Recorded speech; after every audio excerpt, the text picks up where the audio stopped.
Ladies and gentlemen, let's get ready to crumble!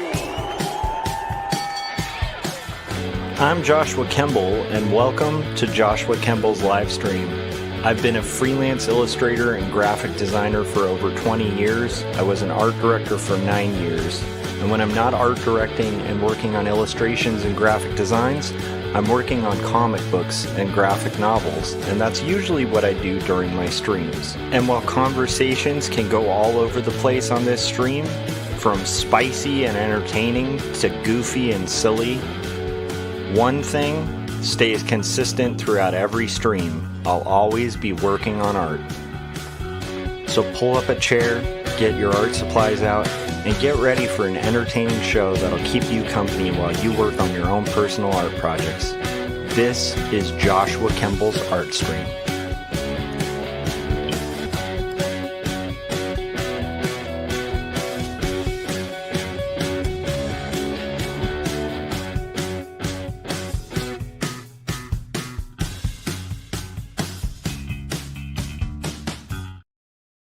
All right, welcome to my live stream. Ringing in the holidays or getting closer to the holidays. I know for me, I have like 2 more weeks of teaching, and then it's like a nice holiday break, which is pretty exciting, but also means like crunch time for the graphic novel and prep time for next semester, where I actually have to get my teaching credential. So I have an MFA. But I don't have a teaching credential, so I have to like go back to college to get a teaching credential and get all the foundation classes done on top of teaching starting like next semester. So it's going to be like crazy busy, but fun, and it's a new adventure, and I'm excited about it. And I forgot how annoying college enrollment is. That was a headache, man, to figure out all the different courses that I needed, make sure that I got enrolled in them, make sure that I got financial aid for it. All of that stuff was just took like 2 months. And a lot of just kind of like, is this even working? kind of stuff. Anyhow, today, what we're going to be working on stream is hopefully an illustration for a client. So I got approval to draw a robot for one of my favorite clients. They're called No Starch Press. They're a really good publisher of lots of like hacker manuals and like computer data and like computer stuff, like basically just anything related to like programming or like white or black hat hacking and stuff. They've done books for centuries on that. Maybe not centuries. Maybe I should say decades, because I think centuries are a little longer. But they've been publishing forever, and I've done a bunch of book covers for them. They're one of my favorite clients. Their owner is really cool, and one of those dream clients. So anyhow, so what we're gonna do is take that rough that went through 3 stages of revisions. So right now it's just a rough that was really quickly done in Photoshop. Just based on their descriptions, where it's like, hey, we want a robot like kind of drawing a debugging machine, and it's for like a book about debugging or something. So anyhow, we went through a couple iterations, really mild changes, where it's like, maybe we can tilt the robot's head this way, maybe we can tilt it this way, and finally we got client approval and author approval. And so we're good to go on to finals. So that's what I'm going to do during this stream. I'll probably be drawing another robot today as well. The particular robot I'm drawing is inspired by their robot. Like, they have a specific character who happens to be part of why I love working for this client. It's the kind of robot I would invent anyway. Anybody who's familiar with my stuff, if you guys have followed me for like over 20 years, some of you have. But if you haven't, some of my earliest illustrations that got some traction with clients were like robot alligators. And I love doing vintage robots where you make like the eyeballs like of the robot, like light bulbs, and like they have weird things, like maybe they have a plug for a tail or whatever it is. It's like, I love those old kind of vintage robots. And so like that's one of those things where if I'm not like doing just like life drawing or something like that for fun, if you just gave me a sheet of paper and you said draw something, there's like probably about a 50% chance that I would probably just start drawing a robot, because it's just super fun. So anyhow, let's get into it. I'm going to be working in Adobe Illustrator today. So what we're doing is basically taking a sketch. We're going to kind of Disneyfy it, in the sense of like really clean lines, really solid, flat color selections. And it's a 2 or 3 color job because each book cover that this client has me do has a specific set of 2 yellow colors, a black, a specific rich black that they use, and white. So it's just a 3 color job. Pretty fun. Gonna knock this out today during this stream. And I hope you guys are doing well. Let me know how your holidays are going. I see Dylan in the chats. How's it going? Dylan said you rang. Philip said, hey, yo. How's it going, Philip? How are things up in your neck of the woods? Am I crazy? Again, Philip knows I have this problem when it comes to Canada where I just group it's a massive continent, right? And I make the mistake of somebody who's pretty typical of the US where I have a really low understanding of other countries. And so to me, like I have trouble telling the difference between where cities are located in Canada.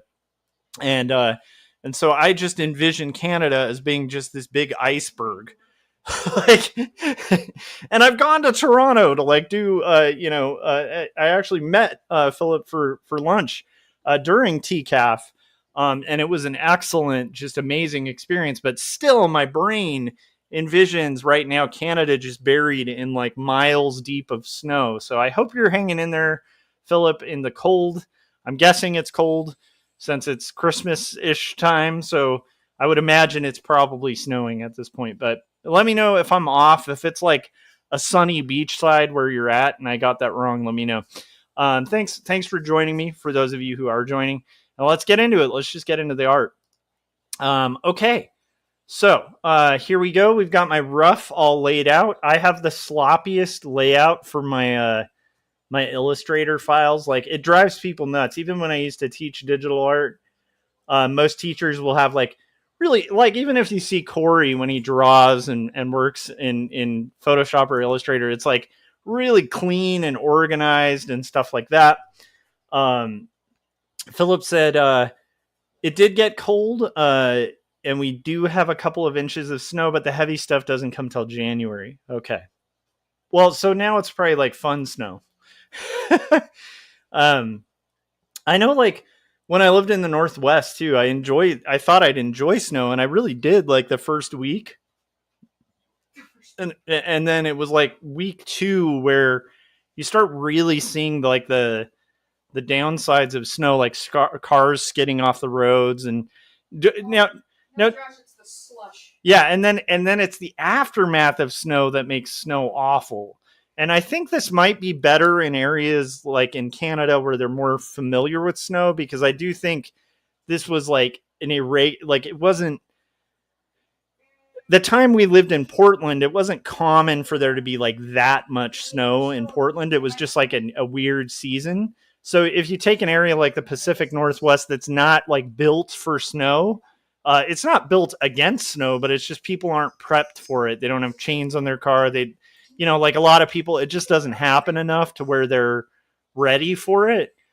But what the worst part about snow was the runoff. So anyhow, while I'm talking about snow, let me tell you guys what's on the screen. So what I've done here is I've taken my rough. Here, I'll kind of turn it back to normal. So this is my rough that I got approval for from the client. It's basically a robot drawing a machine. And then there's a little sticky note that's like the anti-bug sticky note. So he's crafting a debugging device. And so what we're going to do now is basically convert this to vector, draw it in vector. But in order to do that, I have to kind of dim the image to 50% and lock that layer. And then I'm going to make a layer above it. And at this point, I'm going to be using an interesting technique that I learned when I used to work in-house at Lakeshore Learning Materials, the education company. This is like 15 years ago or something. But I'm probably going to be using live paint for filling in the color fills in the background, but we'll see when we get there. Dylan said that's like us in Arizona. Most of the state isn't built for rain, so our roads, streets, and highways can get really flooded. Yeah, so that was the thing, was the runoff after the snow ended. And then the worst part was, for some reason, and Philip, maybe they're better in Canada about this, but for some reason in Portland, when it used to snow, everyone just forgot that trash cans existed. So they'd just be like, I don't know, it's just a big sheet of white. I'll just throw my garbage in like these big dumps of white, puffy snow. Like, you'll never see it again. It's this beautiful field of white. And then when the runoff would happen, you'd see like trash bags and like cans and just crap all over the road that had been buried in the snow. And then the runoff just kind of brings all that junk. It was hideous. Anyhow, yeah, those. Okay, let's get into making art. Philip said, what, really? Yeah, 100%. It was shocking, And at that time, like, I've heard that Portland's changed a lot, but at that time, Portland was like an incredibly, like, ridiculously safe city. It was, it was just a beautiful, like, very amazing kind of place, and people were really conscious of things like, trash and stuff like that. So even when you were downtown, and again, keep in mind, my barometer for this growing up in Southern California is like, when I'd go to a big city, I'm thinking LA, and in LA, downtown is not clean. it's a junk pile. Like, well, it's not a junk pile, but there's like trash, there's all sorts of litter. It's like there's smog from all the cars, and there's like graffiti, and just, it's, so then, like, in comparison, and then also living in Long Beach, it was the same way, where like Long Beach had some seedy stuff in the downtown. So when we first moved to Portland, it was like unbelievable how just, why is this? Okay, there's some weird setting here that I have to fix here, which is snap to grid and snap to point. I don't want those on. I never turned those on. I don't know why those were turned on. Okay, we're not going to have snap to point so that we can actually draw. So what I'm going to do here is probably within about 3 different lengths of line,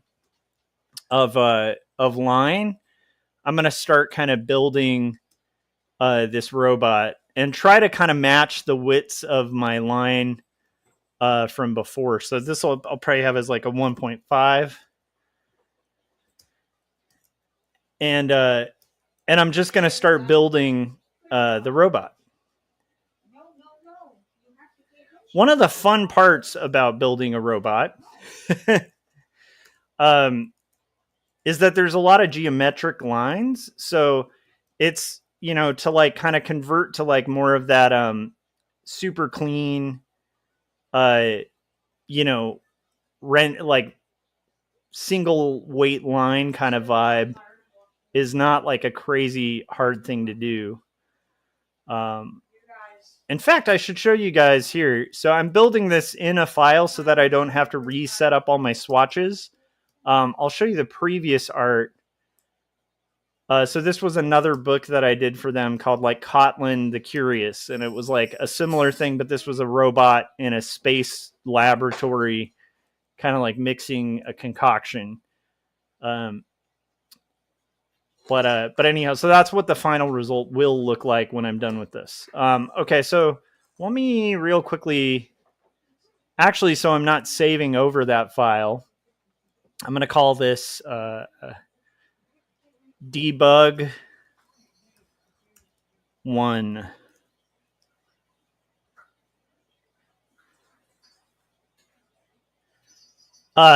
Philip said, that sounds gross, though. He said, the snow melts and we have piles of salt left behind that has to be swept up. Yeah, but that's because you guys have like the facilities to properly salt, because that was another problem during that, where like there were some roads that were really well salted, but like in general, I think they had like a shortage because they're not prepped for, a level of snow. So it was kind of similar to like, California is pretty notorious for this in SoCal, where when it rains in Los Angeles, like drivers just lose their minds because they've never dealt with rain. And so they're just like, they either speed up to like 300 miles an hour or they like slow down to like 20 and you're on the freeway. You're like, you guys, we can just drive like maybe 4 miles under what you regularly would and you'll be good. But everybody's like either overly cautious or they just like hit the gas as if like the world is ending, you know, like it's raining. Now's the time to speed like a lunatic. Dylan was saying you got to season the roads. Exactly. They don't taste as good, you know, unseasoned. I was going to put the stroke on the outside, but I think I won't. So a lot of this is really just about kind of getting the lines correct. I'm not super concerned about the color fills. So this is a certain method of working. There's a bunch of ways you can work with Illustrator. You can work with closed shapes that already have, you know, color within them. But this is just a way that for this kind of style where I'm only doing like 3 colors, it's actually way quicker for me to just do the line layer above and then do a color layer underneath. This one maybe we'll freehand those little noodly bops. Those are what those are officially called, is noodly bops. You know what? I made the mistake of thinking I should freehand those noodly bops. That didn't work out so well. I think what we'll do instead is maybe I'll just repeat this here. All right. And then I want to have definitely like do some of these little shading lines. And in this case, you know what's beautiful about the modern day Illustrator is they already have a tapered brush built in. Back in the day, you used to have to make your own tapered brush end, and then you'd have to split the points at the end of your line. I might end up using that anyway on certain parts of this, but you used to have to split the points and then add your custom tapered edge to the brush to kind of do vector work. So it's really cool, the advancements that have happened in Illustrator. I think they were all pretty cool advancements until they, you know, introduced AI and are going to put us all out of jobs. That was pretty cool. But a lot of these kind of more modern things that, you know, make you know, Illustrator a little more adaptable and good to use are just great.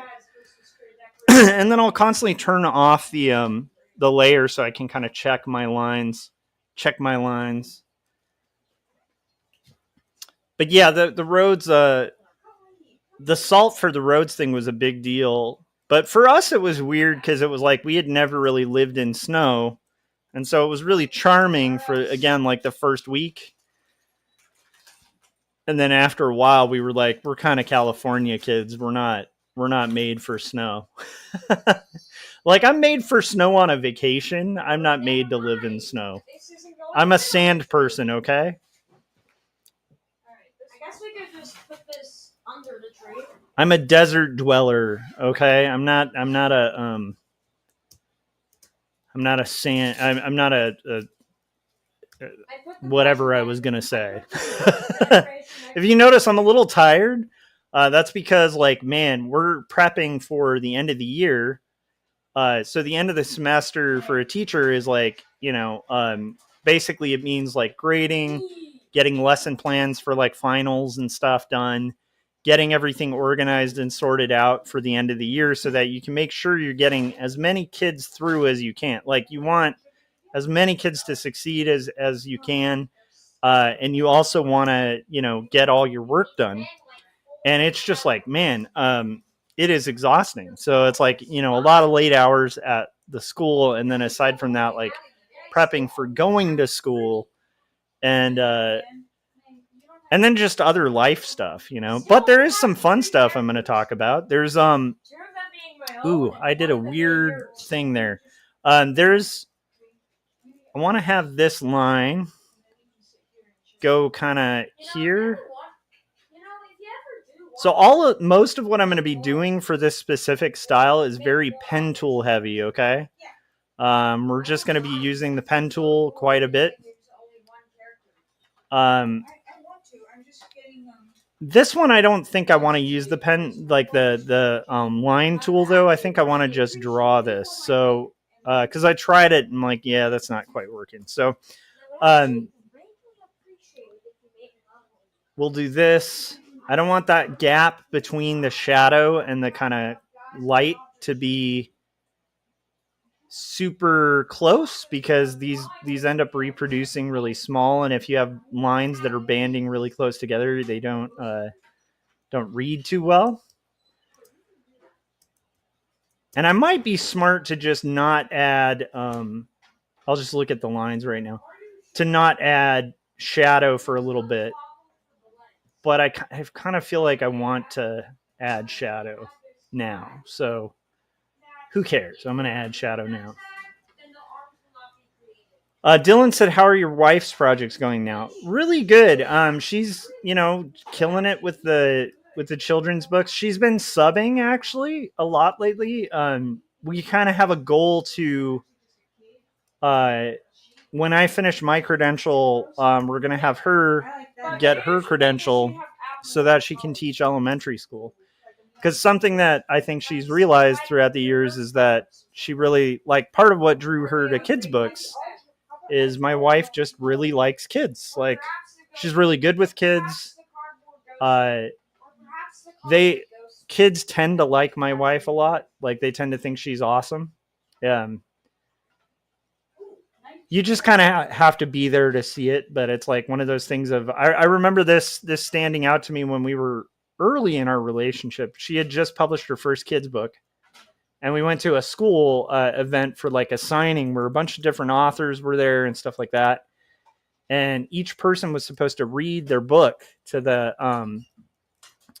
to like basically the auditorium full of kids. And when she went up there to read her book, it was just like, every kid was like enthralled. Like, they just were instantly, like, they'd walk up to her afterwards and ask her to be like their best friend and stuff. It was just, I don't know. It's a weird thing that I can't quite explain. It's just, you have to kind of see it. But she's great with kids. So, but that being said, she's still doing freelance, still doing a ton of kids books. So we're kind of in a similar boat where I have, 100 something pages left to do for my graphic novel. To be honest, my wife probably has about 100 something pages left to do for her kids books. But yeah, she's been knocking them out. I mean, I can tell you in the last year or so, I don't know if we're quite there yet. I'd have to ask her, but she's gone from, kind of like a section of a shelf, a section of a bookshelf, to like almost a whole shelf on the bookshelf, like, of kids' books. I was wondering if you'd, at this point, if you have made enough books to fill an entire shelf of the bookshelf. She's close, though. She's getting closer to like filling a whole shelf with the amount of books she's done. And she'll kind of belittle it by being like, a lot of the clients are self-publishers. Yeah, but I mean, still, to have that many books under your belt is no easy task. Dylan said she has all these projects and now she's subbing. Well, she finished up a lot of the big ones, and so the goal is, with subbing, the way it works is you have like days where, you're usually, unless you're a rover that's like full time, you're basically like going day to day, and so it's a little bit like being a cowboy. Like, I guess a cowboy would be like a gunslinger, where you're going to basically be like called in every once in a while. You can sign up for different days. The days are announced very last minute, and you just kind of go in. But there's also days where like nothing's available. And so for those days, those will be the days where she, catches up on the kids' books projects and stuff. But I think she's gotten to a point that's kind of similar to me with books and projects like that, where it's like, yeah, it's fun to like draw for money, but I think ideally it'd be fun to have something a little more consistent. And then from there, if you spend time drawing, you can use your time on like those real personal projects, where you're making art. I think a lot of people just end up there after they've freelanced for a while, but I'm very proud of her. She's an amazing person. And I'm not just saying that because she's in the room behind me setting up Christmas stuff. It's not the shotgun she has held to my head that's forcing me to say that. It's truly sincere, guys.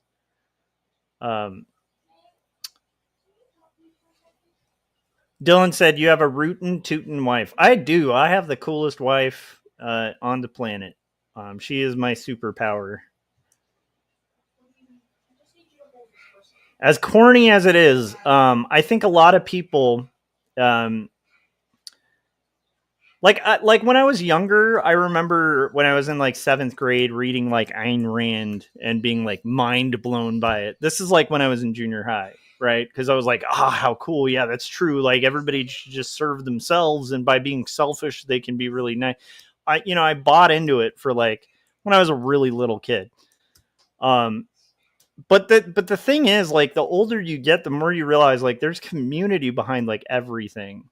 Like, even my own successes, like, as weird and mild as they are, it's like, dude, like, the graphic novel I'm doing right now, like, I can't just do that in a vacuum. Like, I got a kid, like, I got, like, all sorts of stuff, and there's a lot of stuff that my wife actually, like, helps with when I'm doing that enables me to do that. Same with like next semester when I'm going to school for my credentials to kind of make sure I secure this teaching thing. It's like, that's not done in a vacuum. That's not like my hard work alone. Like, I'm not Atlas who like is carrying everything. And I think that's like a really dangerous view of things. Like I've felt that way before.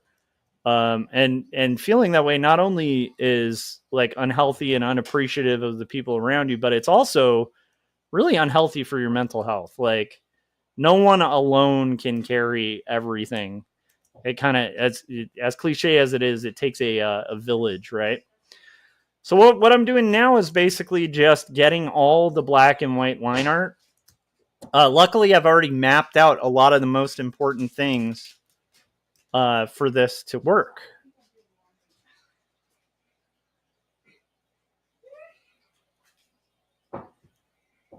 But yeah, like I always feel like people who take full credit for their own successes, it's not wrong to feel proud of the things you've accomplished in life, that kind of thing. But I think it's really important to remember that you're not alone in it, and that behind every success is like is a whole community of people like supporting,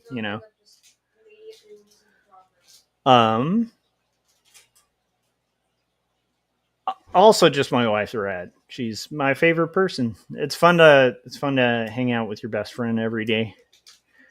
What do we got here?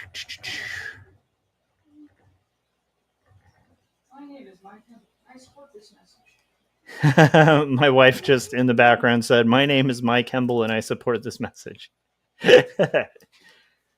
Dylan said, "I believe we have lost most of the idea of the village and community." Yeah, I think it's just important to like remember that. Something I try to remember recently. This is on the same note, but it's like a little different. Is man, the last year, has been kind of wild. Like with changes in career and a lot of stuff in flux, right? And one of the most encouraging things in the world are people who've gone out of their way. Like people, like as cheesy as it is, I got an email the other day from somebody who was like, when is book 2 for 2 Stories coming out? Like, I really love that book and I want to read the second one. And it's like, as corny as that is, it's like just that one email makes me have a little bit of juice for the crazy graphic novel I'm working on right now, right? Because it's like there's times where when you're making stuff, you can just feel like you're doing it in a vacuum, and like, and I think that's an important thing with like community too. Is like, don't forget to tell people who you like their stuff that you like their stuff.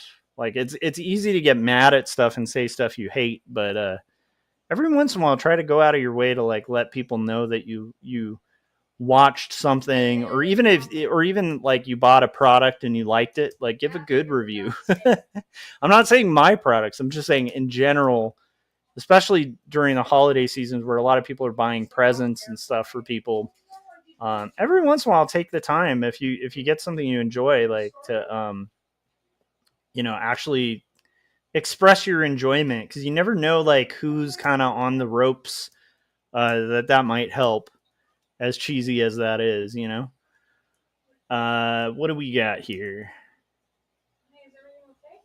All right, so we're getting closer, right? This is starting to come across okay.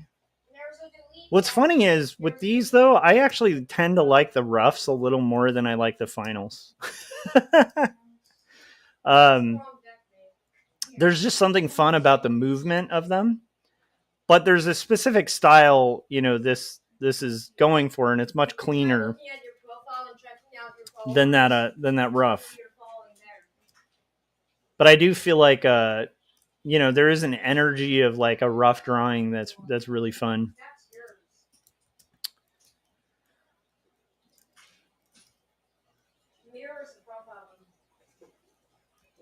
I definitely think that over the summer too, I might try to build like a video arsenal for my Art 1 class on my YouTube channel, of just like tutorials on like basic stuff that I have to do for school anyway, because that way I'll have a backup in case I have a sub in class or anything like that.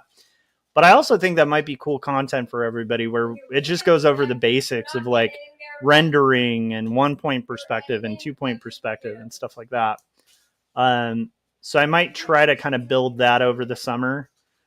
But I will say one thing I'm really excited about is, and this is another reason, my wife's interested in subbing, is like, dude, getting vacation time is nice. Like getting days off, getting a summer off is sounds excellent. So I'm kind of eager for that. I'm actually really excited for Christmas break coming up. That's the first time I'm gonna have had like a real long Christmas break in like years. Dylan said that's cool. So right now I'm just doing the ribs of his midsection here. And I think I'm going to do a little bit less drastic. I'm doing like some mild corrections. And all of this is using just the pen tool and trying to make sure that I'm varying from about like, I think at thickest I'm going with a like a 2-point line, and then the thinnest is a 1. And then from there, there's other things as well.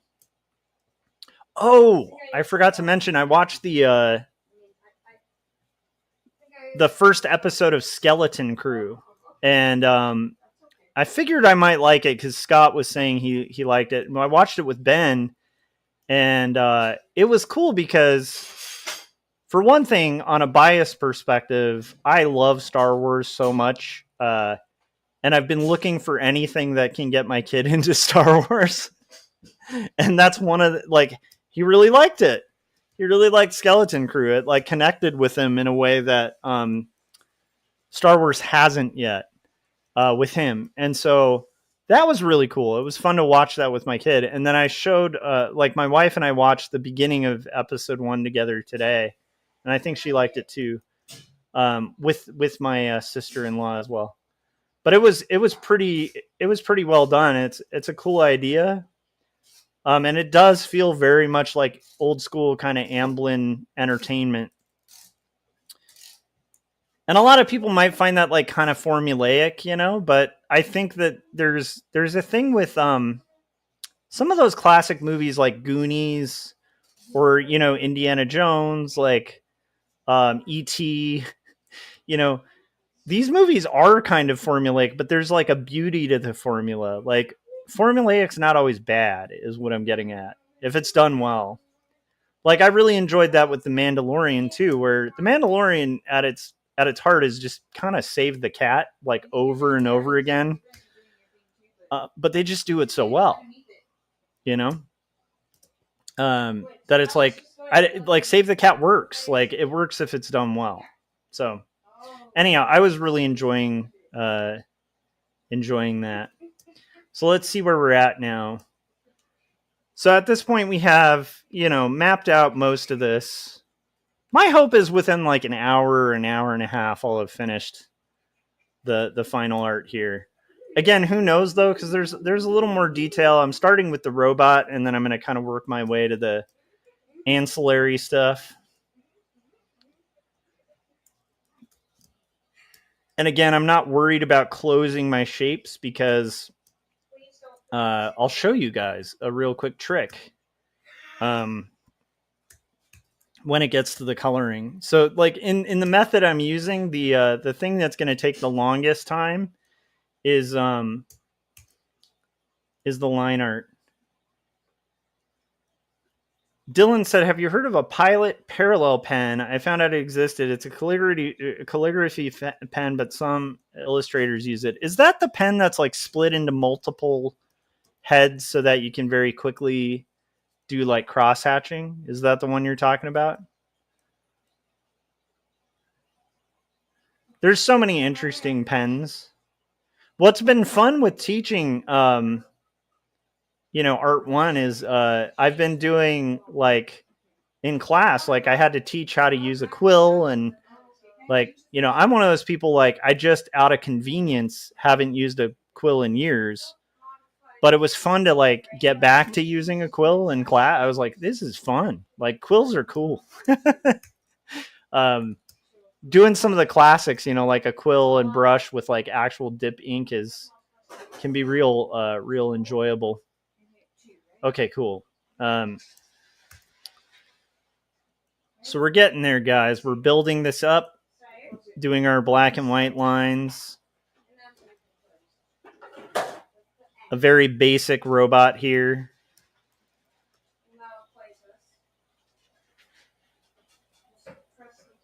Very basic robot would be a really great band name. Let's do 1.75. I want just a slight reduction in the line weight there. And then I want to adjust this to where it's a better curve. Okay. So then I'm going to do these little guys here. These little doodly bops. Again, that's the official word. Now just look for the face that says object. And on these, I don't know if I need I'm going to go ahead and duplicate those and then adjust just very slightly.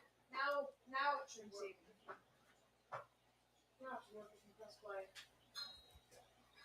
Then cut off those little ends to the line.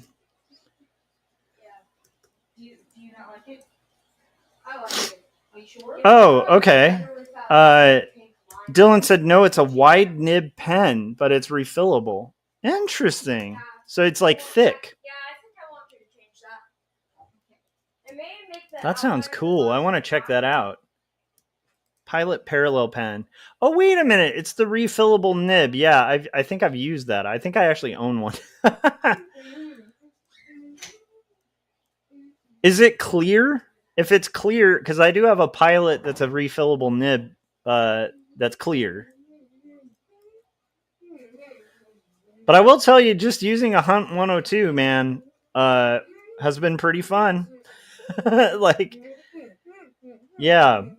I think the fun part about teaching Art 2 again is I might return to some after I'm done with, so there's two things on the dock that I have to do comic wise before I get on to another project. One is I have to finish Not Death But Love. That's for a publisher, so that has to happen. And then I need to finish 2 stories, book 2. I have it all mapped out, and I already have the medium that I'm going to use. Most of that's going to be brushwork.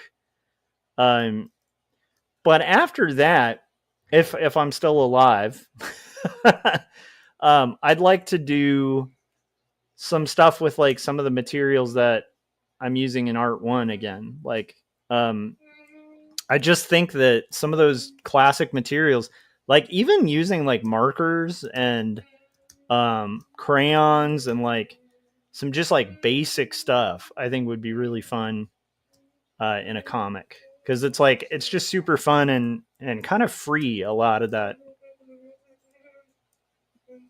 material.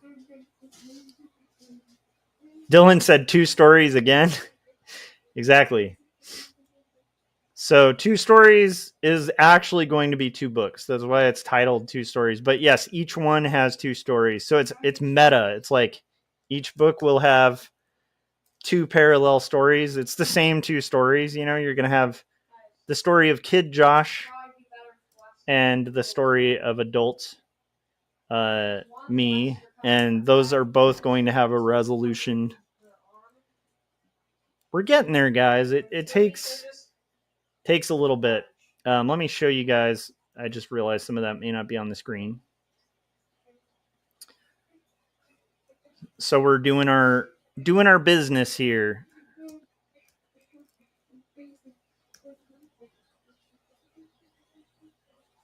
And again, with this specific style, you know, it's kind of like anything in Photoshop or Illustrator.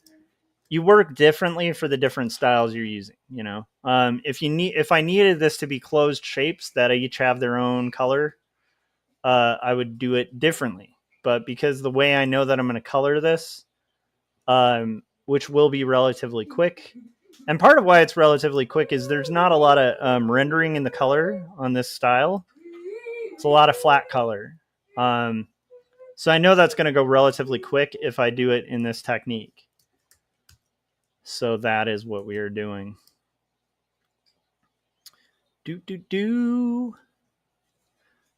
Oh, I also forgot to mention that for Christmas, I got a guitar, and it is a 7-string guitar, which is bizarre because that's not really my style. But I want to play with it. I want to get into like some chuggy ridiculousness on the next album, and I got a good deal on it. And also because it's a 7-string, I figured if I'm going to get a 7-string guitar, it's going to have to be the most ridiculous guitar on the planet. And so I got a Schecter Omen, which is a guitar that has bats on the neck. And so that's supposed to be delivered soon. Today, supposedly. So I'm very excited about getting that delivery today. Now, my average aesthetic is not bats on a guitar. But if you're going metal, you should go metal. That's all I'm saying.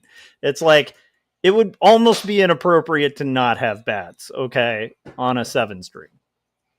I mean, if you're going 7 strings, it feels like bats just feel like, yes, that's entirely appropriate. In fact, it's necessary for the dark tones you will be able to create. But I'm also excited about it because I haven't really played a lot of 7-string in my time. And so it's also about kind of learning a new thing. And part of what I love about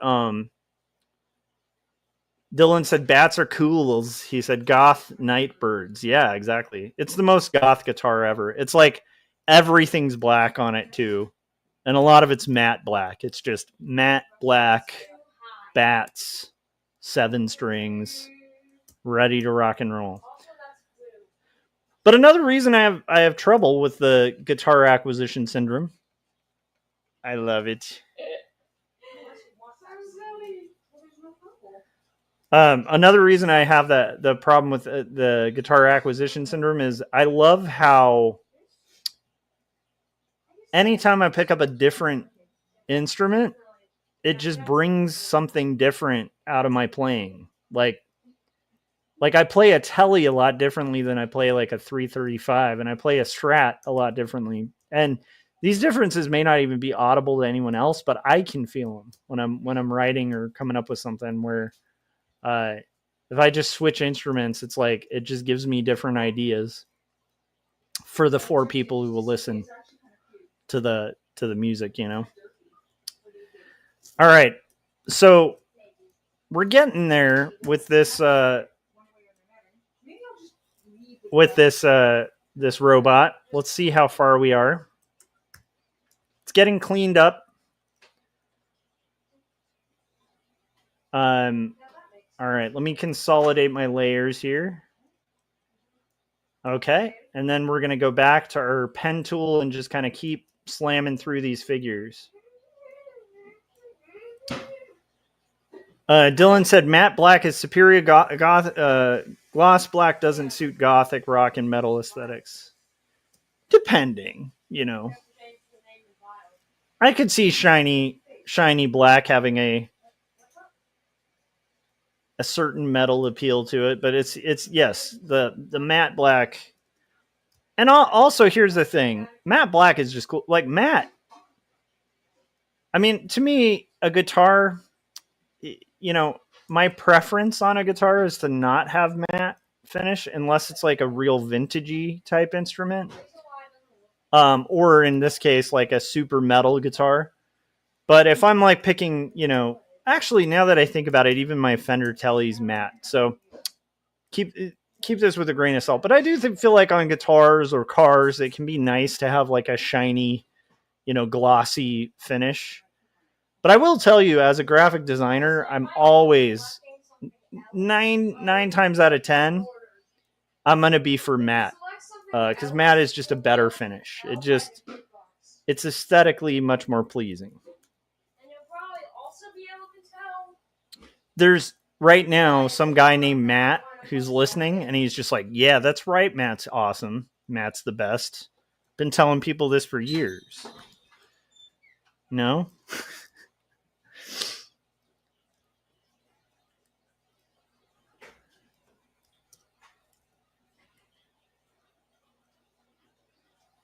All right, so it's been interesting though. It's been an interesting year so far.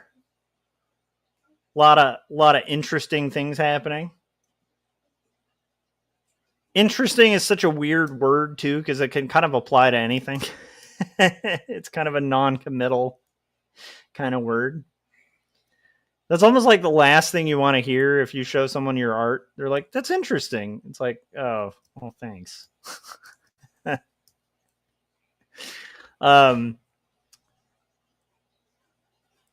But yeah, it's been a fun year, man. I'm very excited about the where this year will take us all. Okay.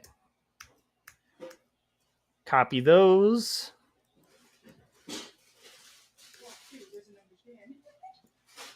So Illustrator is something I've been using for years, you know. So pen tool I can be pretty quick with.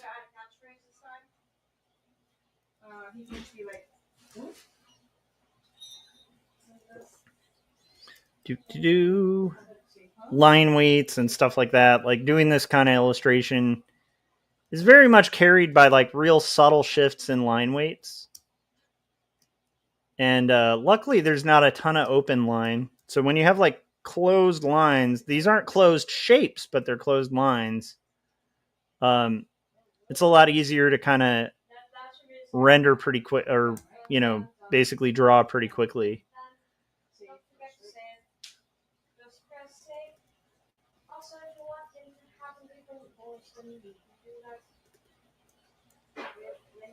Dylan said, interesting is one of my favorite words. I rewatched Little Bear this year, and his favorite word is interesting. So I'm wondering if I got it from him. What is Little Bear? I don't even know what that is. It sounds kind of interesting, though. You see what I did there? Okay. But that does actually, I actually don't know what that is. Okay, so I'm going to add a little more shadow now, just to kind of change things up, keep it interesting. The more kind of systematic way to do this would be to do all your line work first, then add shadow. That's what I would tell someone who was doing this. But I'm going to break my own rule and possibly regret it later, where I'm doing this a little unsystematic just to keep it interesting.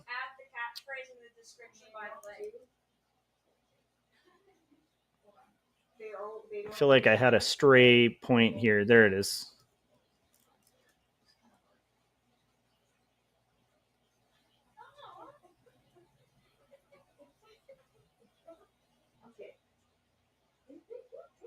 Maybe someone will look at it now.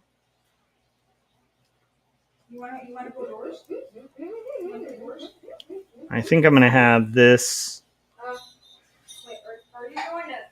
possibly close out here.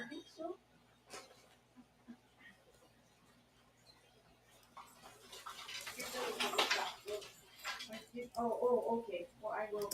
Okay. Kind of getting there. Couple things I want to fix on that, but for now, let's leave that where it is and maybe adjust it in a little bit.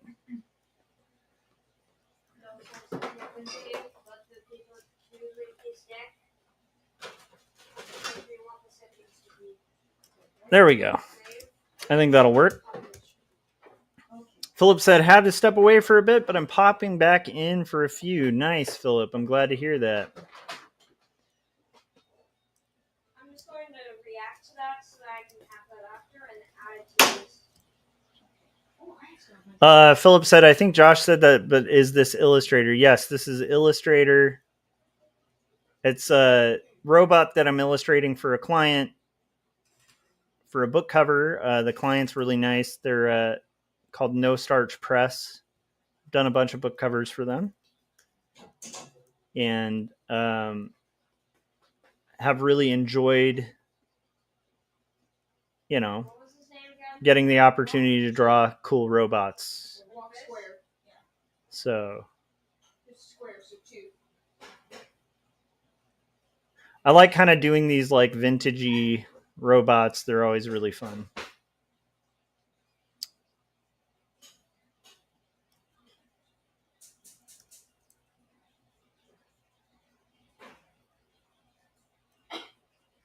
Dude, bet you $20 if we go on the mobile spend, otherwise we'll be there.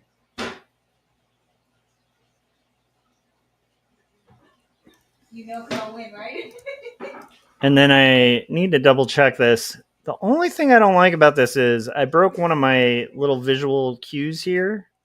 So we're going to adjust that a little bit. This part I want to actually have kind of come up here. Kind of want to break this area too. And have it curve just a tiny bit. Then have this here, center that a tiny bit, and then have this so we're not creating that double band, because that was a little distracting.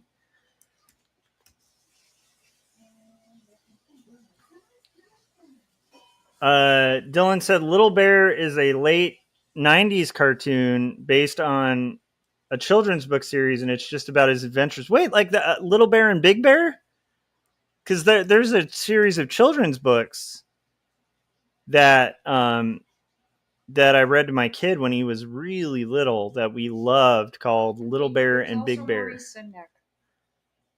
Oh, was Little Bear a Maurice Sendak thing? Mai said it was also a Maurice Sendak thing. So was there a TV series based on it, Mai? Yeah, it's a different thing you're thinking of. I know there's that Little Bear stories, but he's thinking of the Maurice Sendak series.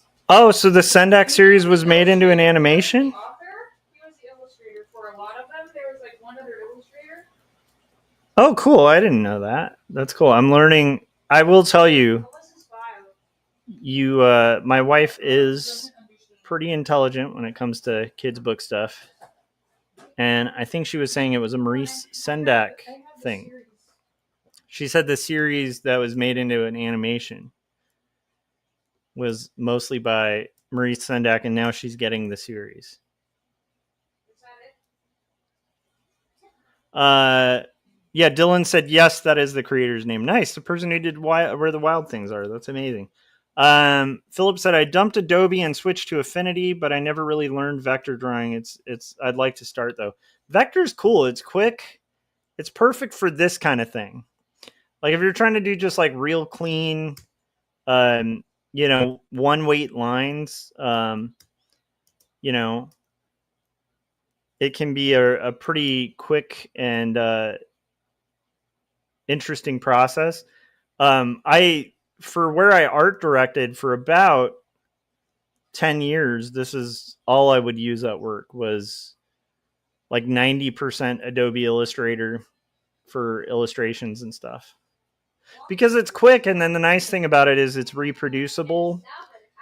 It's pretty great because you can kind of you can blow things up and shrink them without a loss of stuff. It's not ideal for like textures, although you can do texture work in Illustrator, but it's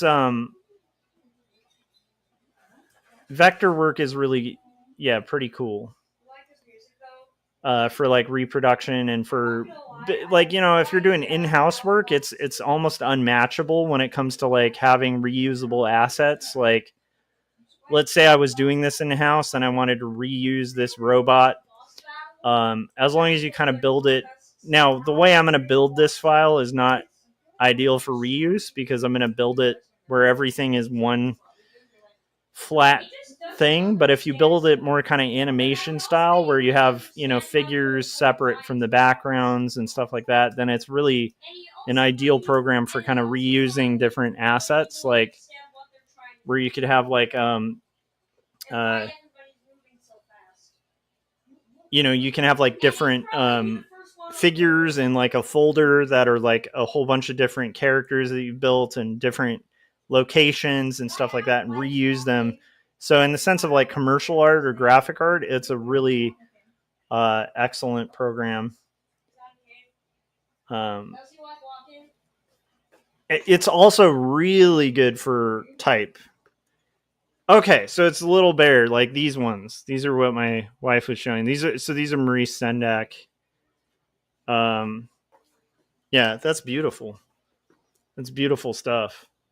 Dylan said, I knew your wife would most likely know it. Yeah, Sendak is, in the world of kids book illustrators, that's kind of as good as it can get. Hold on a sec, guys. That's my guitar, I'm guessing. So, we shall see. I will be right back.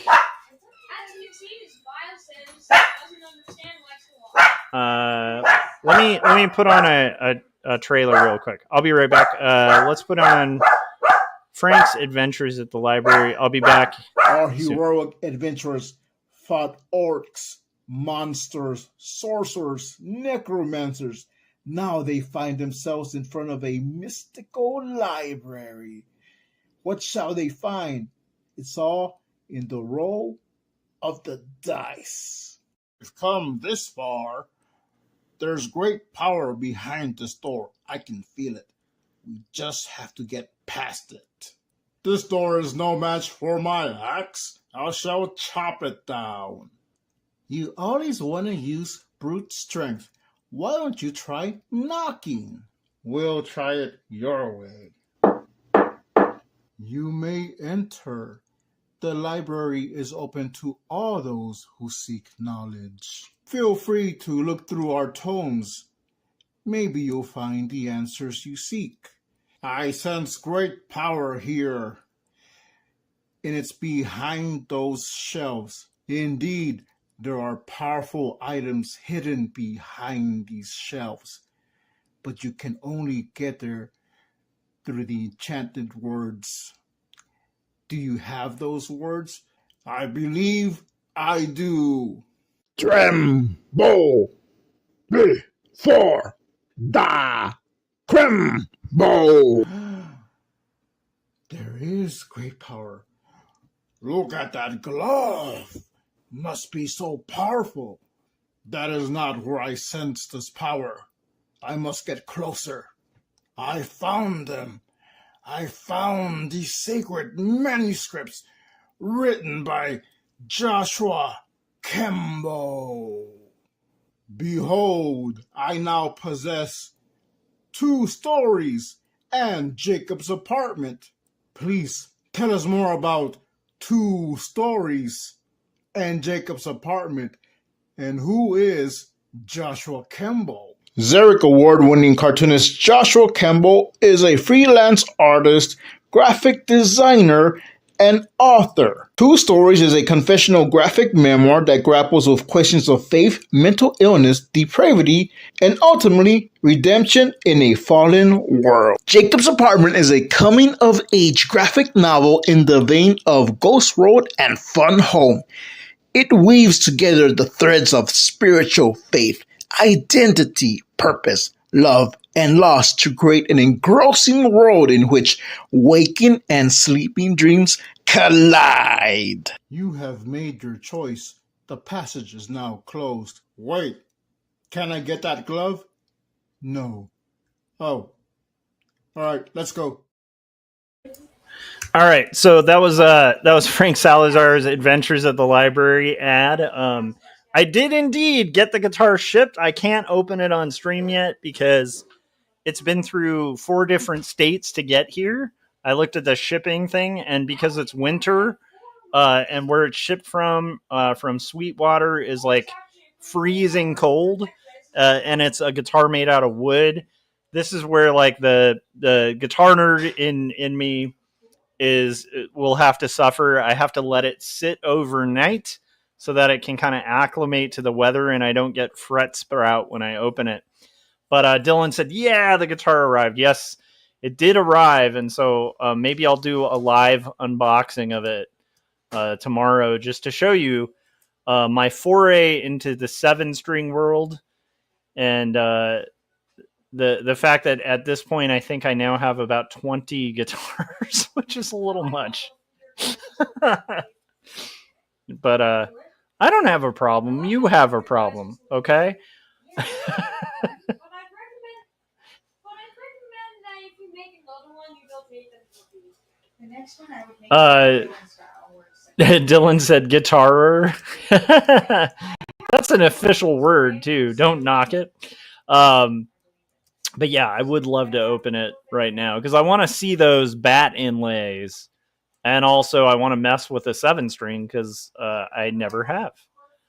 I have played some little metal-y riffs. I'm not really a shreddy guitarist, but I have definitely used some chugs in some songs, but never quite what I think you can accomplish on a 7-string. And so that will just open some tonal options for the album I'm currently working on, which I am working on song. Let me see where I'm at on that. I'm working on song number 5 for the next album. And just for you guys, for, my solo stuff, for those of you who are interested in that, I usually every 10 songs will release a new album. So that means I'm about halfway. Well, I'm close to halfway for the next album. And I might track vocals for a little bit of song 5 today, and then I still need to build a chorus for it because I have a verse but no chorus yet. So it's a song in the making. But for the last 5 songs of that, don't be surprised if it suddenly gets all chuggy and 7-stringy sounding because I'm gonna mess with the 7-string. It's gonna be so fun.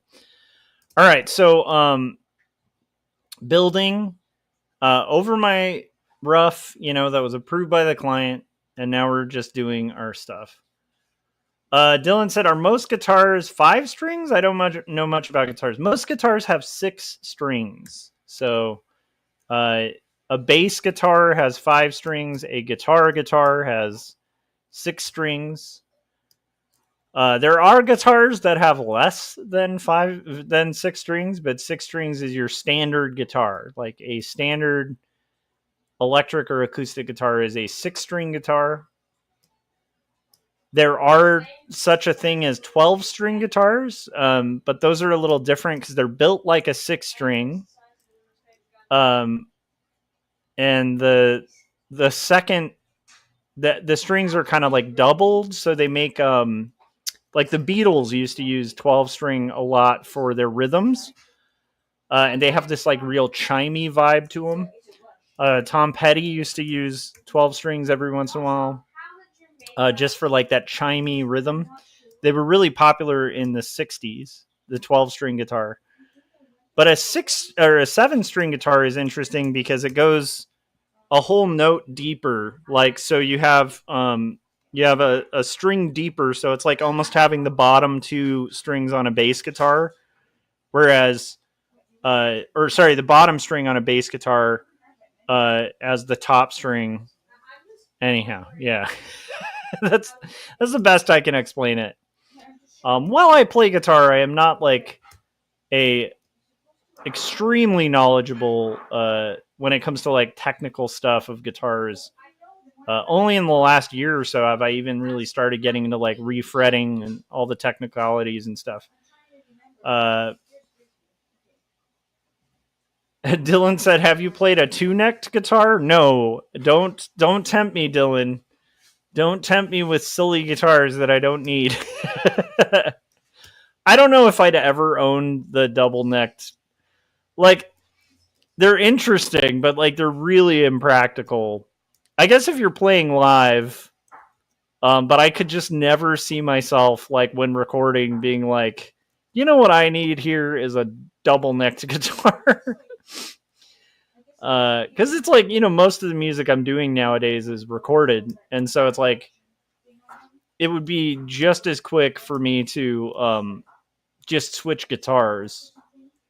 But I guess like double neck, if you want to play a song where you can switch guitars mid-song live, and that is pretty interesting.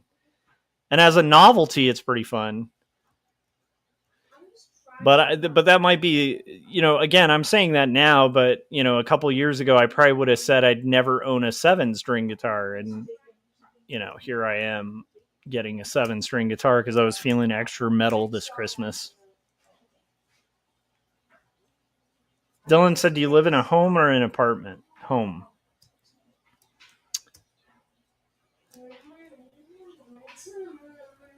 Yeah, very lucky to live in a home.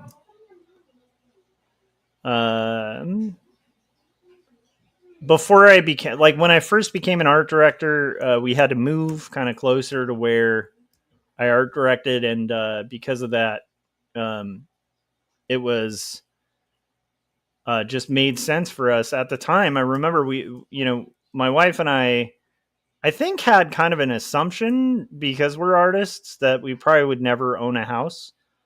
Even though we'd like to, we just thought like, oh, we'll never own a house. And then when I got the art direction gig, the economy was in this weird place where when we were looking at renting places near where I worked, and by near, I mean like an hour and a half commute away, but near enough. At the time, renting was more expensive than just buying a house. Like the monthly payments would have been more to rent.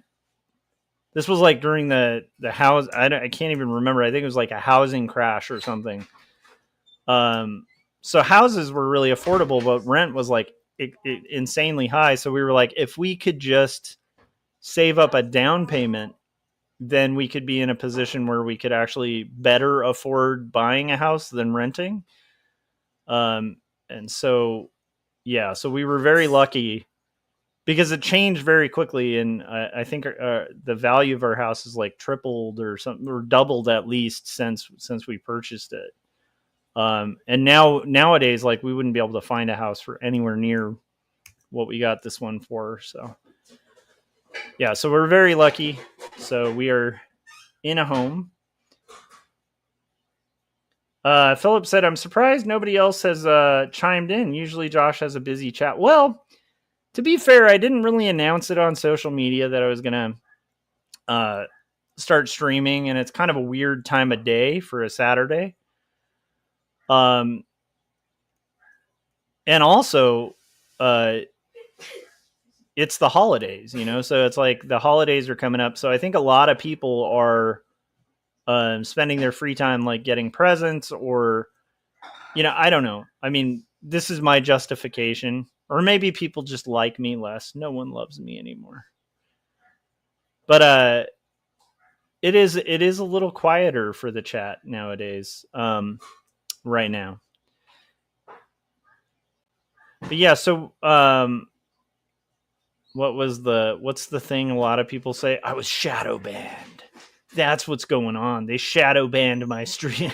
I'm kidding. I'm not important enough to be shadow banned. Okay, so let's save this. And let's look at this. Look at this mess here. I don't know if I like the shadow that's happening here. I kind of want to fix that. So I'm going to kind of peek at what I had underneath. And I think that, I think I need to actually fix that shadow. I like having a shadow there, but I think it needs to be a little more running with, and then a little more. It's almost like the same shadow, but I think this one will make a little more sense. If I clean it up just a tiny bit more, have it kind of bend. Okay. So we're drawing our robot. Dylan said, for me, I really am hoping that my dad stays at our house so he can finish the mortgage and I can inherit the house. Well, that's a big thing for us, was realizing that for like I've thought this for years. I grew up relatively poor, and not like crazy. Poor is really a weird word to use, so I'm a little hesitant to say, because it's like not. There are levels of poor, but definitely poor, just not like not starving to death kind of poor. Okay. But we weren't like incredibly well off. And I think, weirdly, like my parents never received property from their parents. They were never passed down property. I never received any sort of pay or property from my parents. And I'm not complaining, but when I looked at people around me who were like driving cars, when I was in my early 20s, I didn't even have the money to pay for insurance and stuff for a car. So it's like I'd look around and there were people whose like parents bought them cars and all sorts of stuff. And growing up, I started realizing more and more that I think the wealth divide, first off, there's a few things. I think that the wealth divide is stupid, and that there shouldn't be as much of a disparity in our world between the insanely wealthy and the insanely unwealthy. There's just too much of a gap, in my opinion. But also, I think there is a truth to the idea that like being born to property makes a big difference in your future. And whether I think that's right or not, it's just kind of how it is in society. Like having property is like, that's going to be one of the biggest expenses of your life, is property. Just owning a place to live. That's like for the rest of life, that's always going to be a massive expense. So when we were thinking about buying a house, that definitely came into mind, was like my kid. I want to leave him something. Like I want to try to break that cycle of poverty, and my parents did a really good job, taking care of me and loved me and all that lovely stuff. I had a great family growing up, but that makes a big difference in somebody's life. Like just financially, to not have to worry about that would be a huge thing. So I would love to leave that for my kid. So that definitely is part of the equation. when getting a house. But the other thing I would say that for us has been a big deal is, my wife and I, for like the first, 15 years we were together, were like just apartment to apartment, constantly having to move, constantly like, there's always, neighbors, there's always noise, and you get used to it. And I think apartment living can be really fun. There's definite benefits to apartment living, like where like if your water heater goes out, like that's not something you have to pay for. you know there's actually a lot of benefits to renting and stuff like that. But I would say that's like, for us, that's been one of the nicest ones. It's just like a safe neighborhood for our kid has been really a nice thing. Because like, even, when we used to live in Long Beach, and it's like for us too to live there was okay, but that was not the safest area that we were living in. And I wouldn't have wanted my kid kind of stuck in a really unsafe area if we could afford to be in like a better neighborhood, in a better area. So there's a bunch of stuff that came into it, but the property thing, I think that makes a massive difference. There's a book called it's not a book, it's like a pamphlet. I think I read parts of it on stream once. Let me look up the writer because I'm blanking out. It's one of the original founding fathers.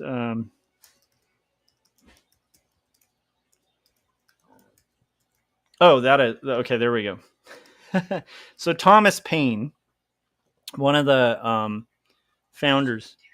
Oh, awesome. One of the founders of America, one of the forefathers, Thomas Paine, wrote a book called Agrarian Justice. And I think it's a really important book. I'm surprised like more people don't mention agrarian justice. It's one of the kind of things that inspired a lot of our policies about, having property taxes, and some of like the early systems that were set up in the structure of our government were based on Thomas Paine. The revolution was inspired in part by Thomas Paine, and a lot of people don't realize that Thomas Paine actually believed in UBI back before America was founded. And it's all laid out in this book called Agrarian Justice, but it makes the case for UBI in a really interesting way. And for anybody who's never heard of UBI, that's Universal Basic Income. But he makes the argument that based on the idea that, like the idea in the Constitution that people are granted inalienable rights because of God, basically. That's the justification. They're like, people have these inalienable rights, and it's because they were endowed by their creator with them. Like with that same justification, he was actually making the case that no one made the land they live on, and no one gets to choose the land that they are given or they're born to, and that the land is a natural right. So he makes the argument that like humans born on this earth, just like animals, should have a natural right to the land. Like that it's kind of absurd that we've gotten in this point where land is carved up and divvied out, and because Bob was born on one piece of land, suddenly he has the rights to this land, which is just a natural part of the earth. Like no one earned their land. like the land just existed. And then somebody years ago came along and, put markers around a territory, like drew ropes around a territory, and then, bought a bunch of weapons, or, forged a bunch of weapons and fought people who entered past their little lines that they made on the sand that existed before they even existed as people. Anyhow, so Thomas Paine makes the argument way better than me in Agrarian Justice, but this is the justification in his mind that So he was saying, like, in the present day, it doesn't make a lot of sense to go to somebody who has lived on land for a long period of time and say, you don't own your land. So he wasn't making like a socialist argument about it, like, or a full communist argument about it. I guess it is a slightly socialist argument, but it wasn't the communist idea of like basically taking back the land and redistributing it. He was saying instead, like, people who are born or are fortunate enough to own land should have to contribute to those in society who don't. And that would be through basically, like, if you own land, because you are owning something that is unownable, you should be kind of like supporting society in ways that, like, people who aren't fortunate enough to own land. And part of that would be through UBI. Like, UBI, the justification for UBI was that this basic income is to compensate for the natural right of land. He justifies it so much better than I do. Cool. So he justifies it like a million times better than I do.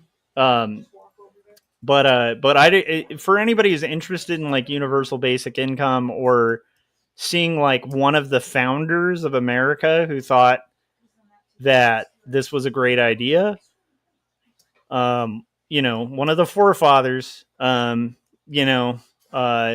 was all about that UBI. And it's interesting. It's way more.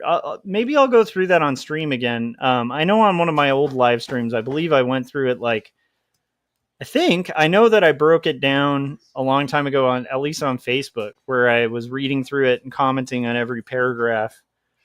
But by the end of it, I was pretty convinced. I'd have to reread it, but I was fairly convinced that UBI is not like some undemocratic, horrible idea. I actually started to realize that it's probably a very righteous and justified idea. So anyhow, it's really interesting.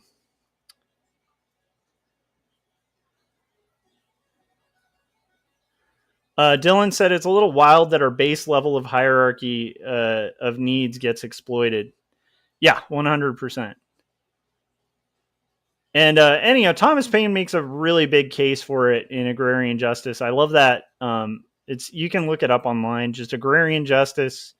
Read it. I got into it back when Andrew Yang was running, and I was kind of a bit of a Yang head back then. Like, I was a big fan of some of his ideas early on when he was running.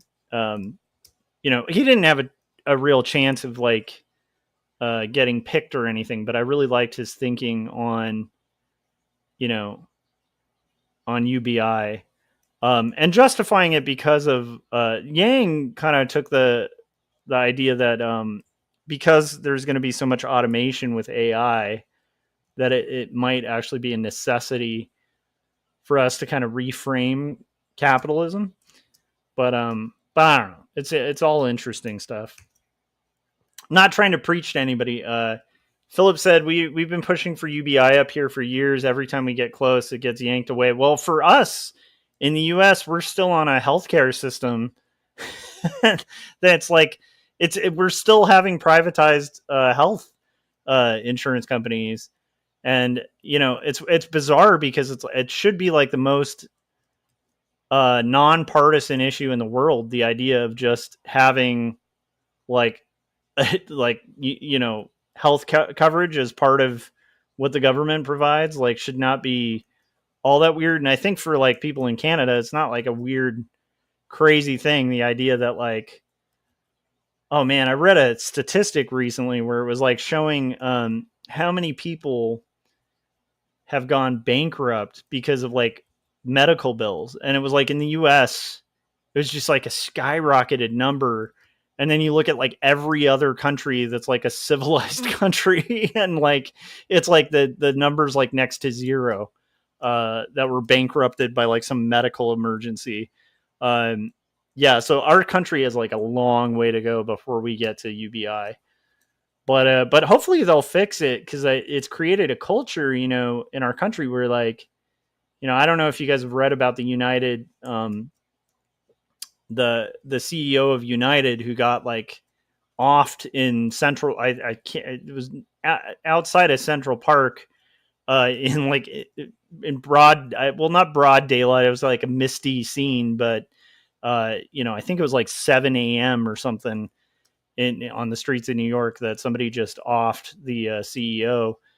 And the general sentiment that I've seen online, is a lot of people who have been pretty like unsympathetic to the man who was, offed. And in my mind, it's like, I don't think anybody should celebrate, anyone getting hurt or harmed. So, but I do think that speaks to like an issue that I think should be like a nonpartisan issue in this country of the system that we have, the medical system that we have, needs to be reformed, to the point where we're not like celebrating the death of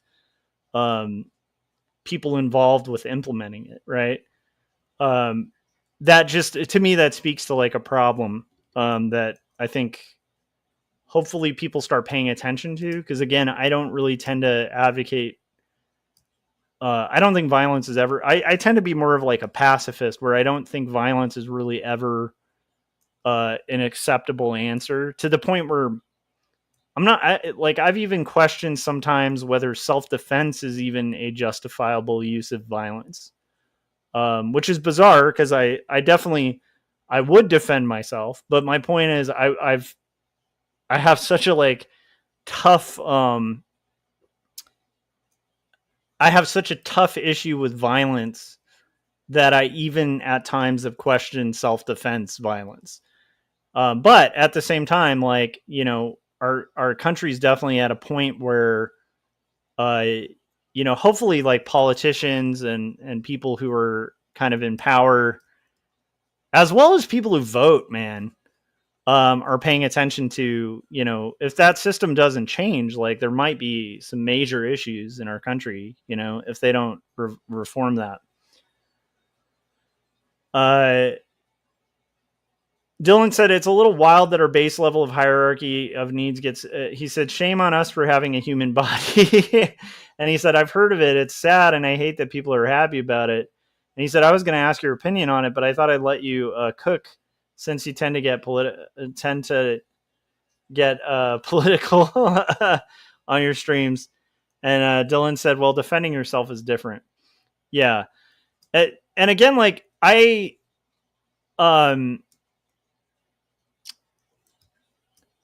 think there's something wrong with the system, and I don't like, it's hard to basically, like, I've been saying this for years. This is just my own opinion again, but I feel like if you start mixing capitalism into areas where the profit motive doesn't make sense, you end up in real dangerous territories. It's why, like, I feel like, the move to have school systems, like, get rid of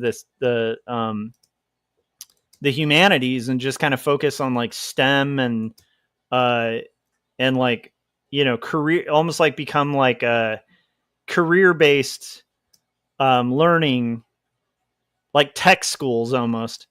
I think like that's great in a world where all that matters is money.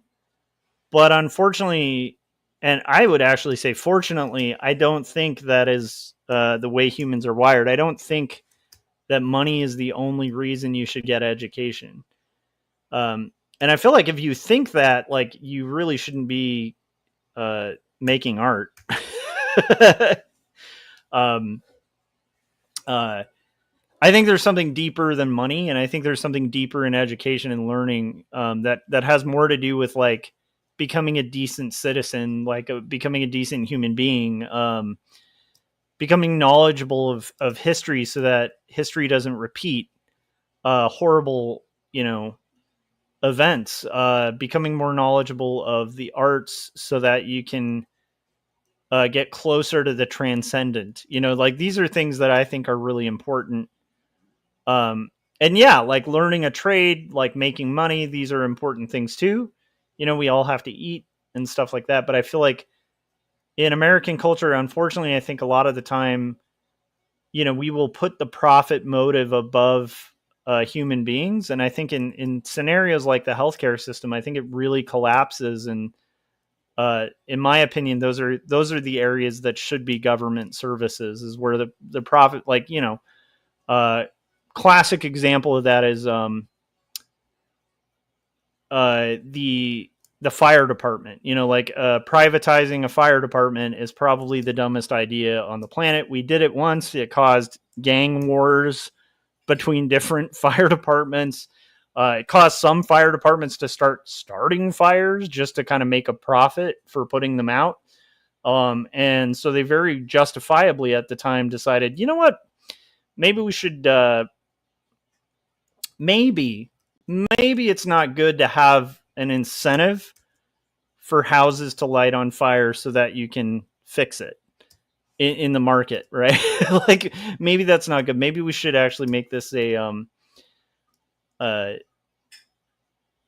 something that's outside of the profit motive.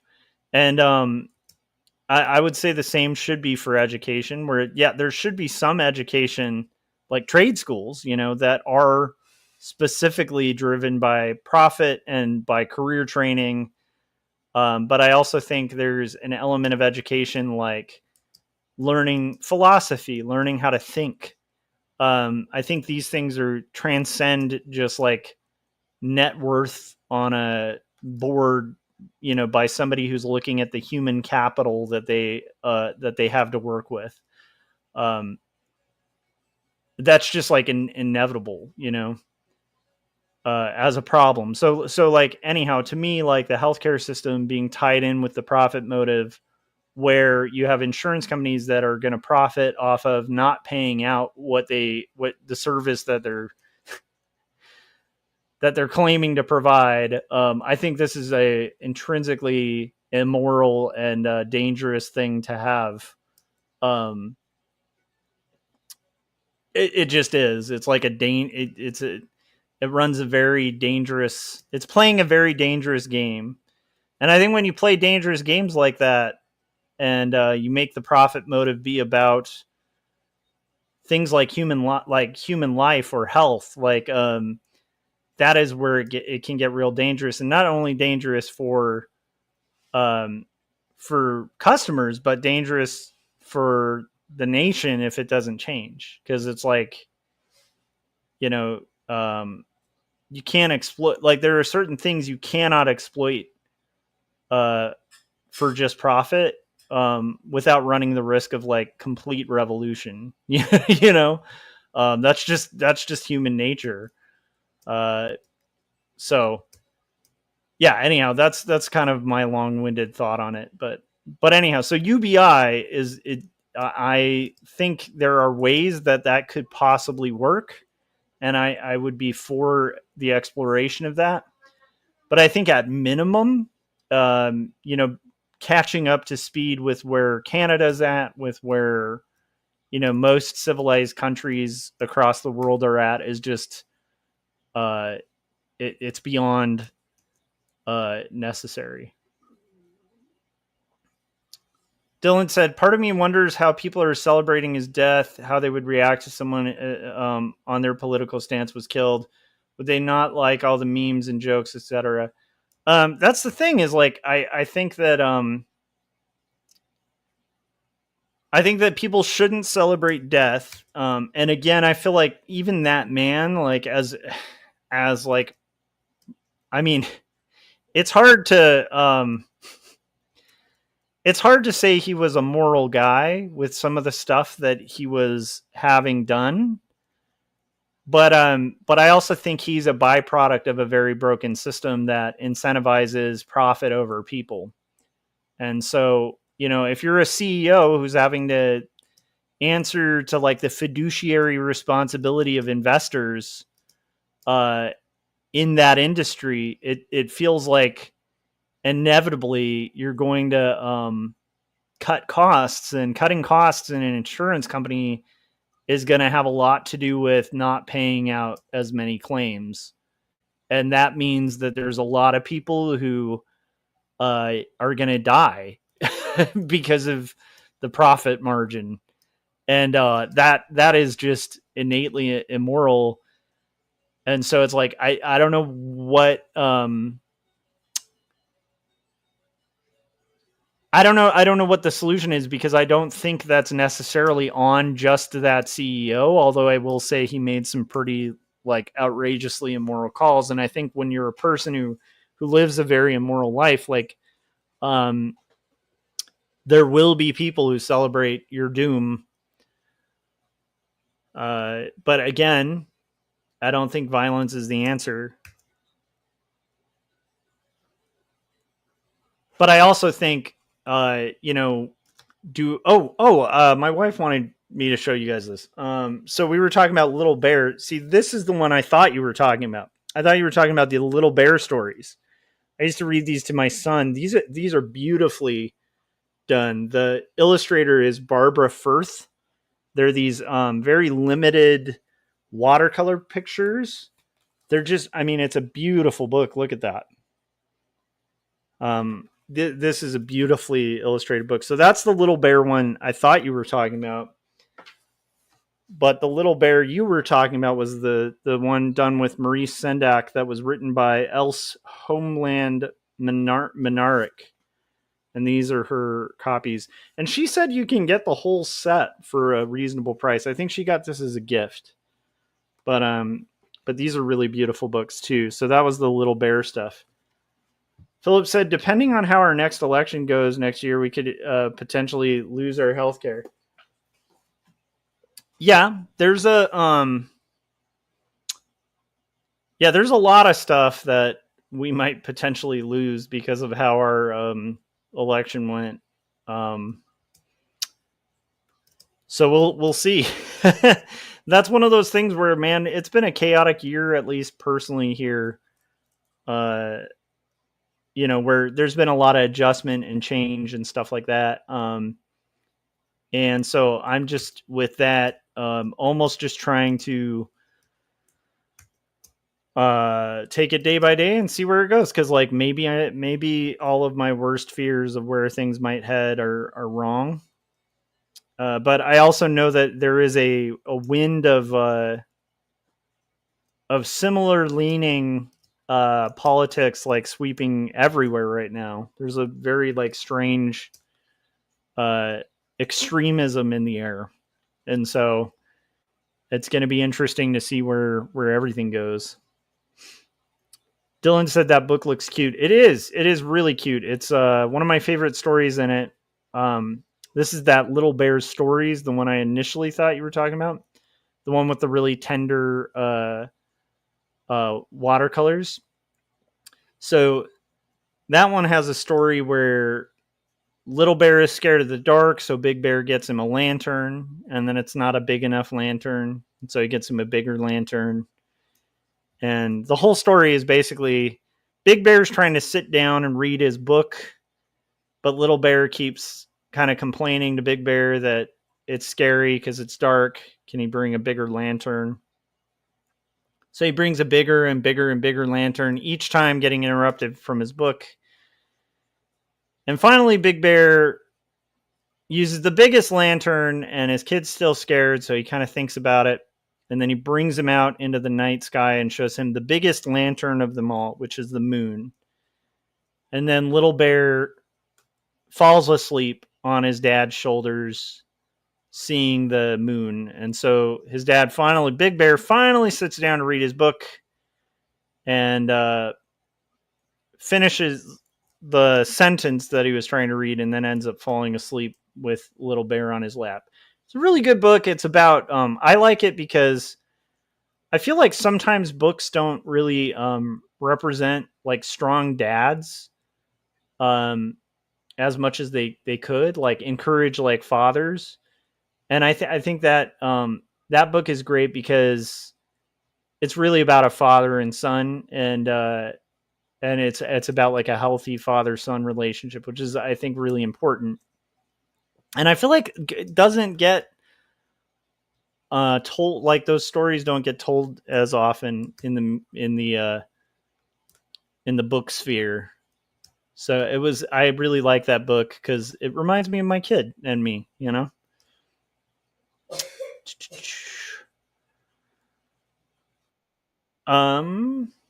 Okay, we've got this. We've got this. I am getting so close here, guys. This, of course, I was like, this will only take, a few minutes. And of course, I am not a quick artist, so it's going to take longer. That's just how it goes. Okay. I do want to have dinner though. But I need to finish this before I can eat. That's my rule. Kind of consolidate my layers real quick, and then I'm going to put on a very quick trailer, and we will come back to working on this. Oh, nice. Dylan said the Little Bear cartoon had a moon episode, and it was about a folktale on how the moon changes phases. Oh, that's adorable.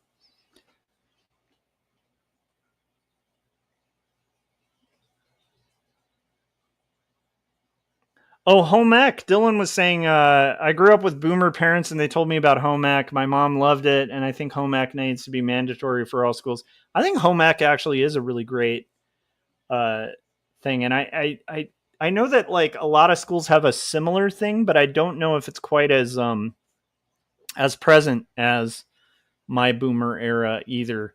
All right, guys. I'm going to put on a trailer. This one is Home Shopping Kemble, a Jim Lujan trailer. It's as a shout out to Mr. Jim Lujan, creator of the Full Fungus, who will be on Artcasters next Thursday. Let's put that on, and we'll continue working on this illustration of a robot, and hopefully get further soon. Okay, here it is. Well, thank you, Colleen. I hope your daughter Kelly does well at North Carolina State this year. Well, we got another caller on the line. Elizabeth from Phoenix, Arizona.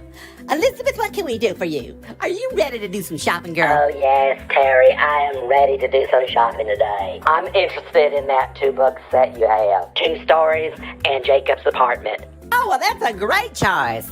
In fact, I bought these books before.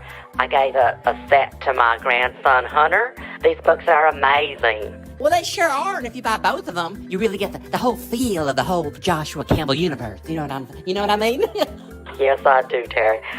These books are remarkable because, for one, you can take them anywhere. You could put them in your car, and you can go to the park or the river. We've gone to the river. My husband Taylor and I, we just love it. And I murdered my husband at the river. Yeah, I did. But these still are amazing books.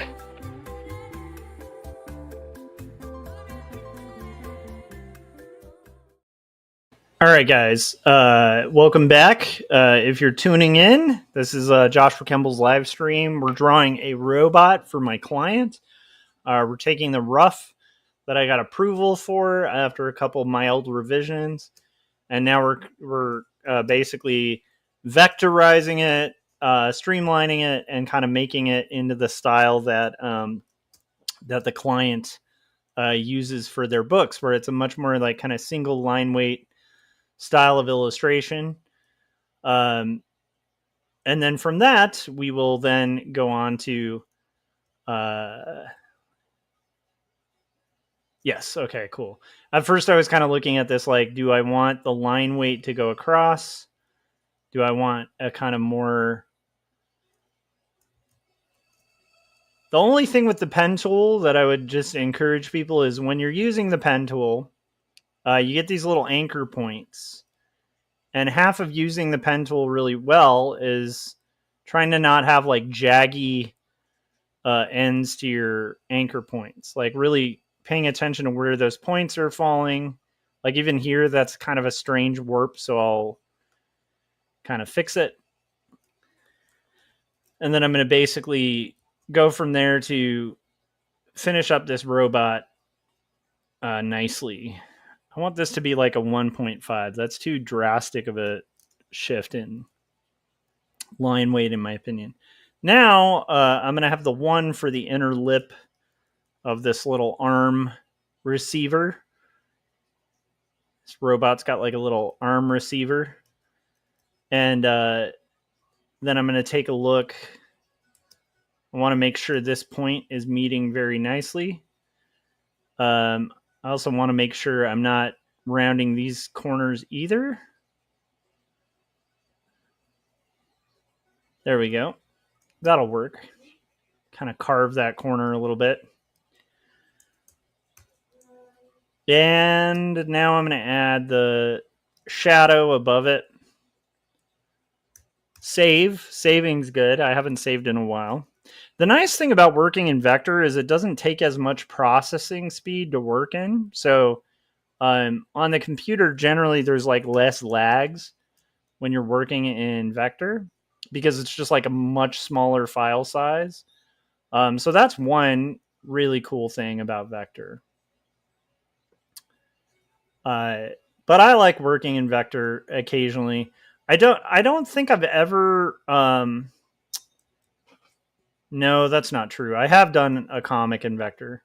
I tend to like Photoshop more though, personally, because Photoshop's a little more organic and a little more textury and fun. But if you need like clean line illustrations, flat illustrations, vector style illustrations, or type, I think that Adobe Illustrator is hands down, at least on the Adobe platforms, like probably your best bet. So here I'm going to do this ball. Again, right now I'm just doing the line art. You can build these shapes, separately. That always works too, but each has kind of their own advantages. I will say for what I want to do here, building the line without closed shapes is going to be my best bet for getting this done very efficiently. And paying attention to the line weights and stuff, which is what carry most of these illustrations. They're usually carried by the black line, and then the other stuff is like icing on the cake.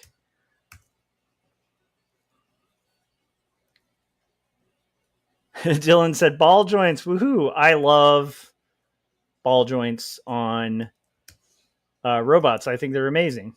I love vintagey robots. Okay, they're pretty fun. Okay, this hand, carve it a little bit. I'm going to kind of do that. And then for the interior line, we'll go back to our 1.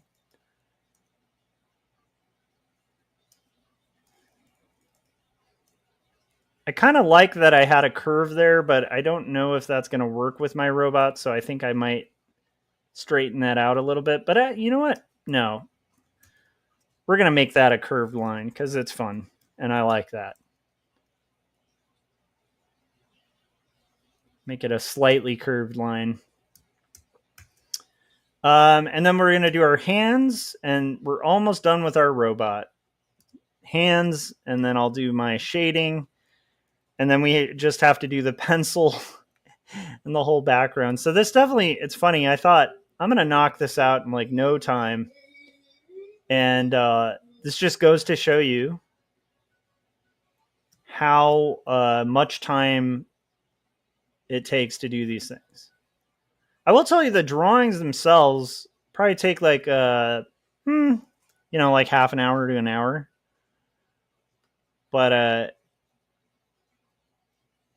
But it is fun drawing robots. Doing the interior lines of the fingers here. This is why it's so good to have a solid drawing to work from. Goes for inking as well.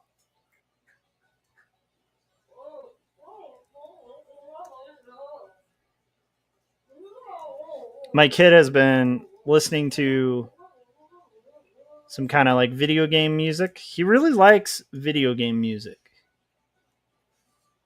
Kind of techie type music. Meanwhile, my dad kind of likes more classic Wild West music. Ben said, meanwhile, my dad likes classic Wild West music. Not gonna lie, your music does sound like the Wild West, though. He said, my music sounds like the Wild West. That's kind of cool. I like that. I don't know if I've ever had someone tell me that my music sounds like the Wild West, but that makes me very happy. But it does, though. Dylan said it goes to show you that a seasoned professional can be wrong on the time it takes to do a piece. Well, that's why I always overquote my time. Like if I'm talking to a client, I always overquote a little bit because what ends up happening is my overquote ends up being pretty accurate to the actual time. like basically like I've never really had a problem with overestimating the time that something's going to take because it always ends up taking the time that I overestimate.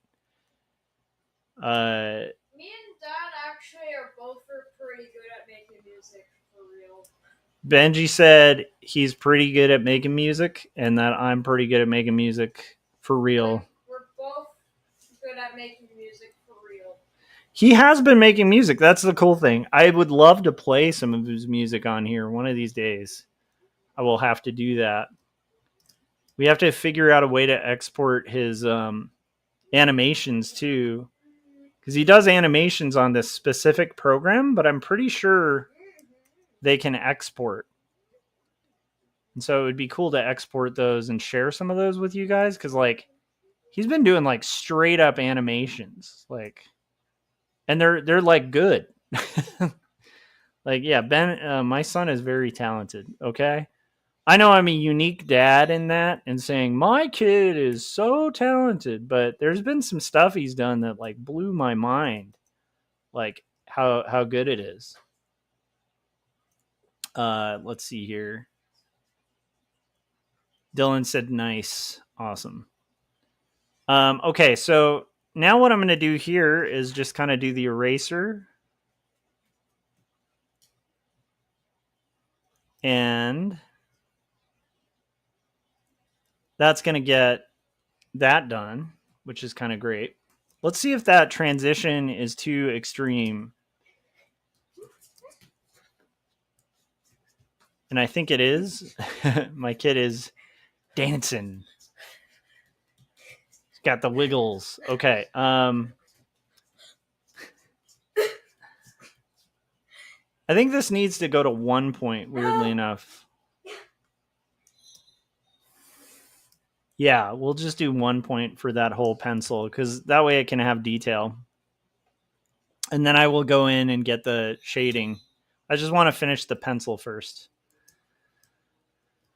So let's get that done. Just to make sure that line is kind of correct, I'll just extend these and then chop them. It's another fun part about Illustrator.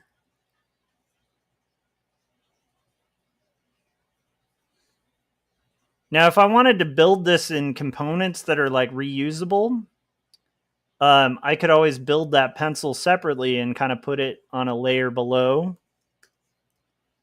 But right now, all I'm trying to do is just make solid line art, and then the coloring will come shortly after that.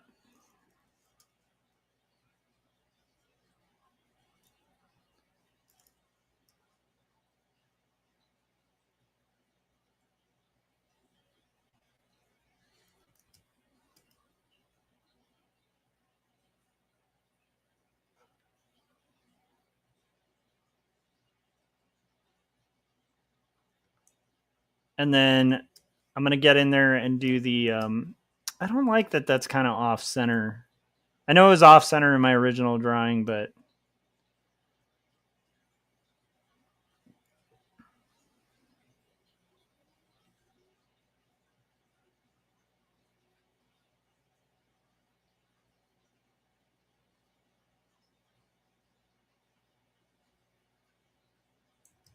let's get in there and really clean this up. Okay, there we go.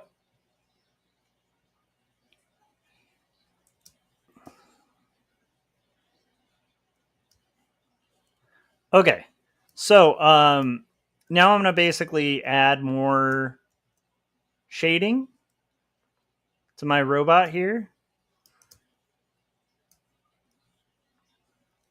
More of that like flat black using the rough that I did as a slight template, but also probably adding a bit. I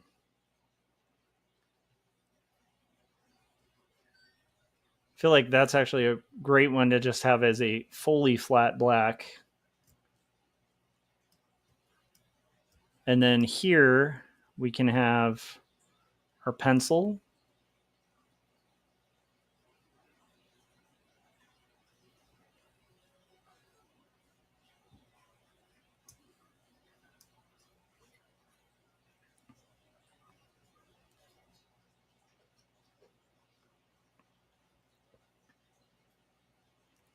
And let's go 0 and see how that's standing out. I like that. Okay, now I want to do the last bit of shading here.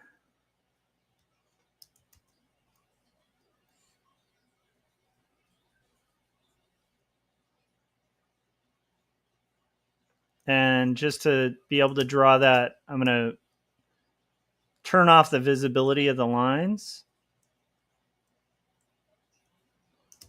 What did I just do there? Okay, I think we're good.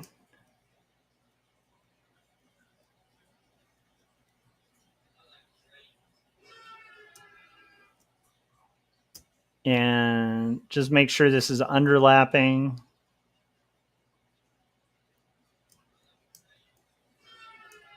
And voila. So now I have my robot kind of worked out. I'm at the 2-hour mark. Dylan said LMAO dad bias. Yeah, I definitely have a dad bias. All right, so what I'm going to do now is we're going to play another trailer, and then we'll finish our black and white line art, and then hopefully I'll be able to break. But the black and white line art, I'm hoping won't take that long. That is a pretty complicated drawing on his thing, but I think we can make it work. So let's take a real quick commercial break, and then I'll be right back. If you guys are watching this and you like it, hit like and hit subscribe, hit the bell so you get notifications. Maybe share it with a friend or something. Also, make sure you leave a comment in the comments section and support the channel. I appreciate you guys hanging in the chats as well. If you have any questions, feel free to ask me in the chats.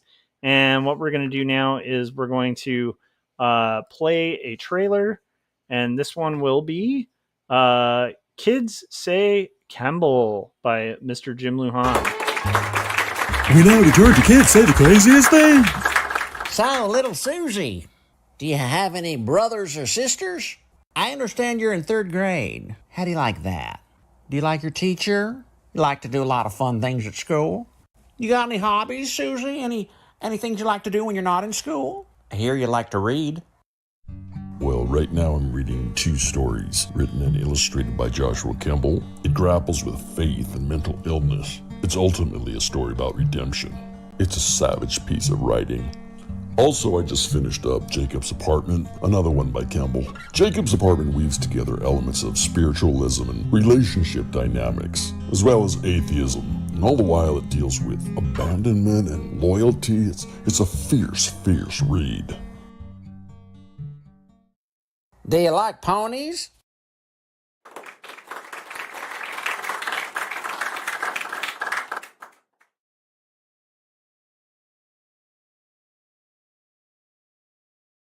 All right, so Dylan said 3 nights ago I started watching Gilmore Girls. I used to watch it with my mom when I was a kid. Oh, that's awesome. I don't know if I've ever actually watched that show. The place I used to work used to make merch for Gilmore Girls. We used to make merchandise.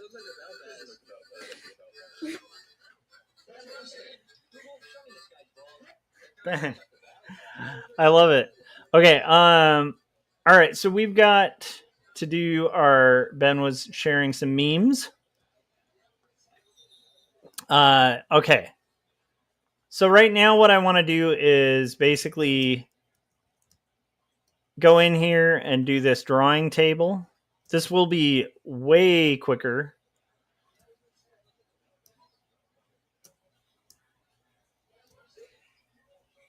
And I want to go here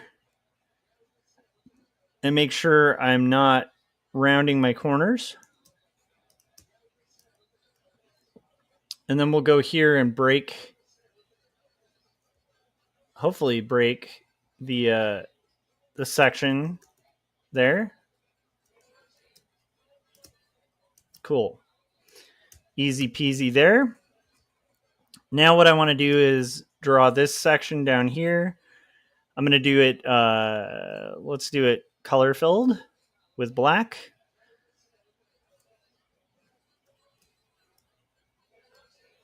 And here.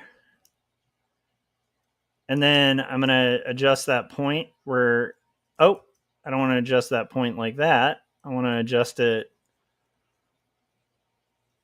like that, where we have the bottom of it. Let's check out how that looks. Hey, that's reading pretty well.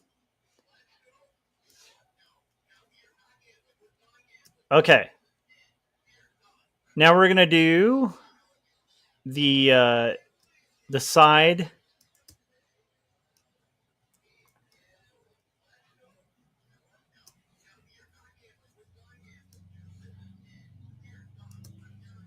And I want to break this line here.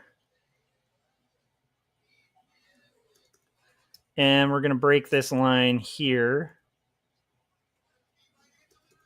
Oh.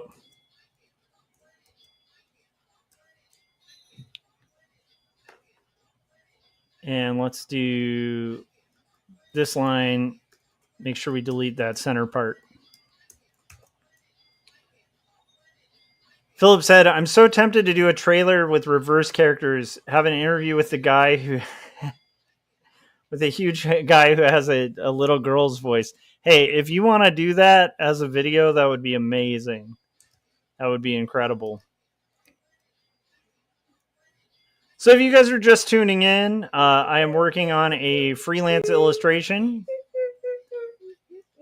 for a client that based on the rough that I made and revised to get approval on. And right now we're just kind of converting it to have kind of the specifications that the client has for like style. So it's a lot more kind of clean and very like animation-y, I guess, like clean animations. We spent the first 2 hours or whatever just kind of cleaning up the line art and making real clean vector lines.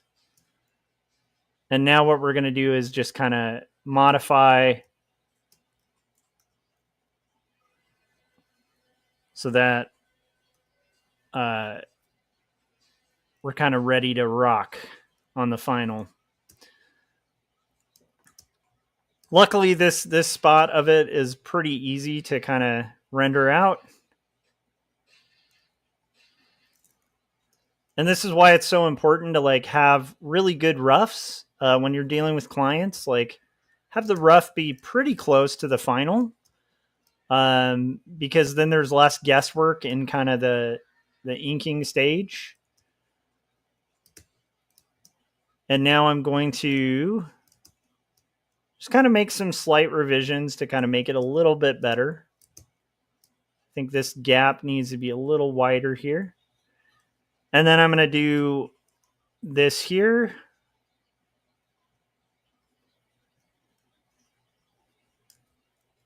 Probably close this gap.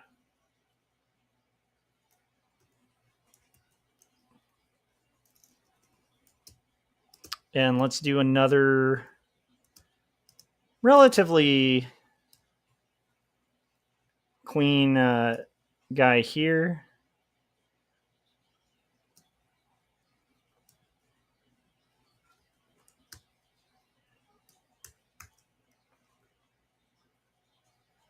Have a round ellipse.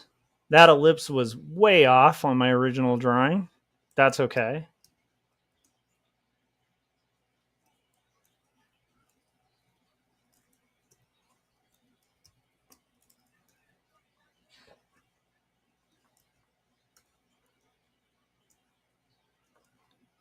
Easy peasy. Rotate this sucker and pop him in there.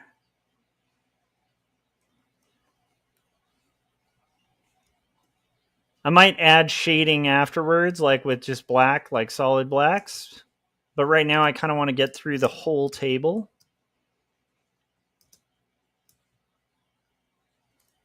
Bit of a tangent here, but I kind of don't mind it. Where the table meets. Generally, I try to avoid tangents like the plague, but in that case, it looks like a more kind of designed, intentional tangent. So we're keeping it.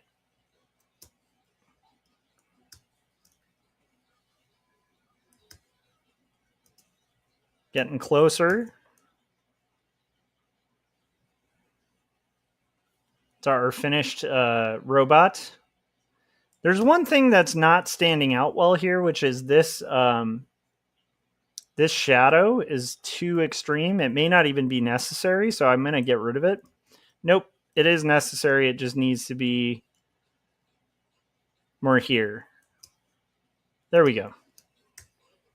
It was just getting too close to the edge from a distance. It was hard to read.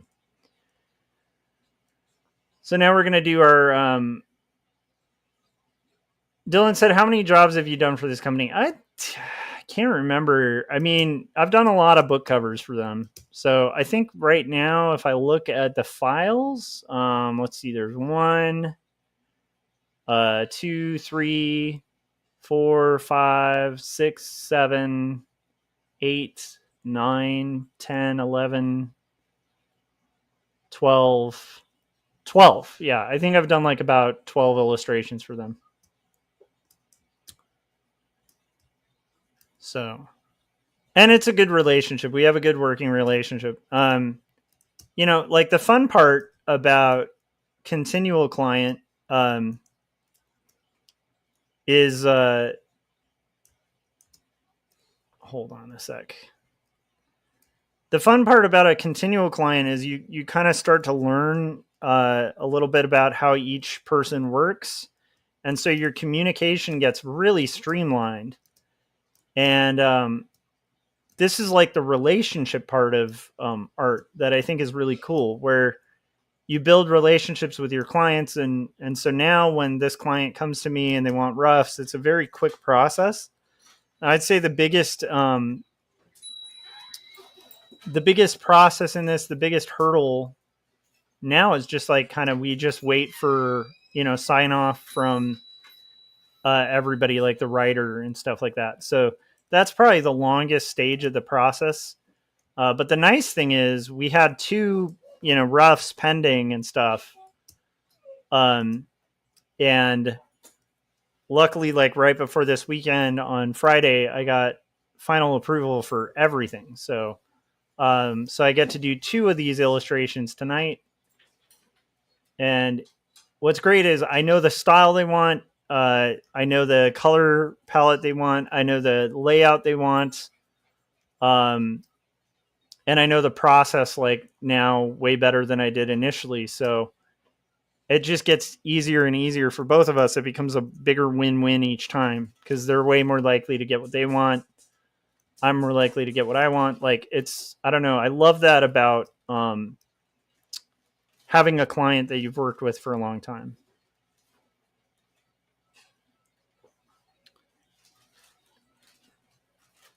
And I don't take like a ton of client work, but it's hard to turn down drawing robots. You know, and they pay fair too. So It's like, you know, that makes everything better. When you have a client that's willing to pay you fair compensation, you know, be clear with revisions, you know, draw stuff you like drawing. It's like, it's a win-win, you know.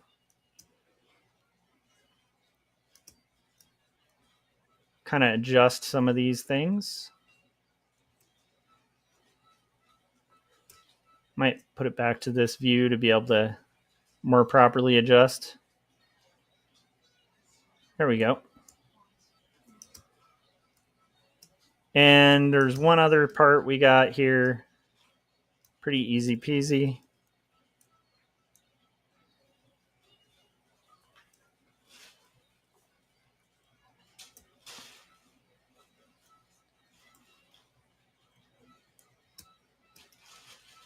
So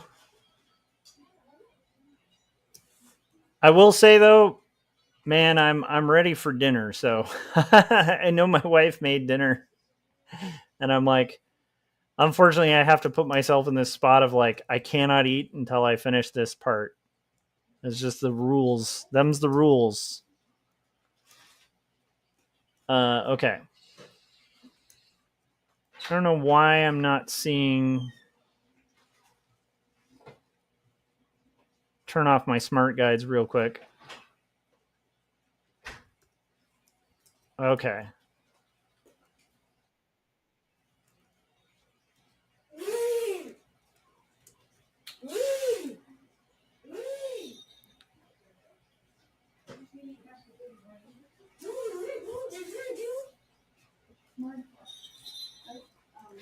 Remember I texted you those photos for show?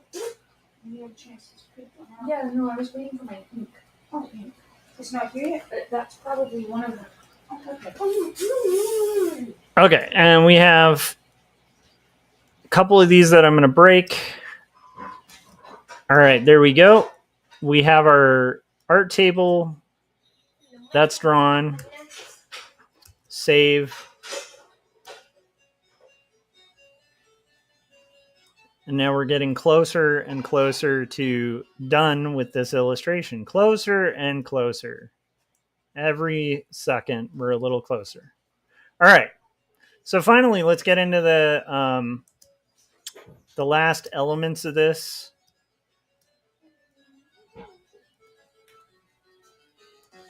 Ben, I can't hear when you have that. I'm sorry.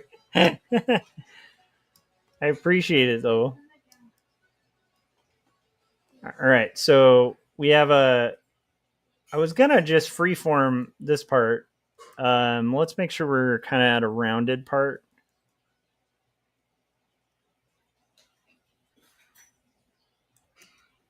Let's also make sure our edges are rounded. Never dull in a house with children. It's always the best. Always awesome. I will tell you guys, though, if you haven't seen Skeleton Crew, we really enjoyed it so far. I haven't seen episode 2 yet. I don't know if, you know, they're going to have Jar Jar Binks like just appear out of nowhere and it's just going to go way downhill. But so far, I have very much enjoyed that first episode. So this is like just kind of. Yes. I actually even think here I should have like this almost sketched, but let me see. Yeah, I want to have this like kind of almost scribbled, but in a more clean way.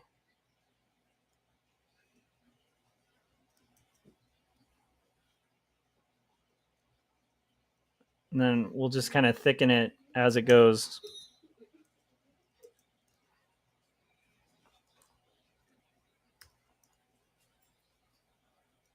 The one thing I would say that's great if you're ever working digitally with Vector is really have your shortcuts down because it will speed up the process quite a bit.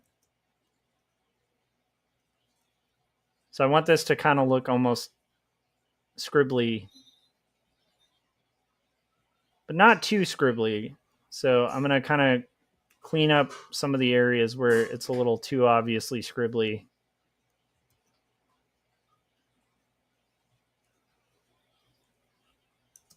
There we go. That looks pretty good. And let's do our line here. The part that makes it really clear it's a Post-it note.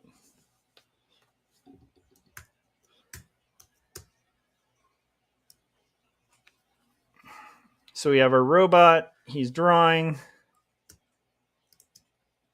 Post-it note. Okay. Dylan said, wow, about 12 is fantastic. Well, this will be number 13, I think. But yeah, I love working for them. Very fortunate, very cool people.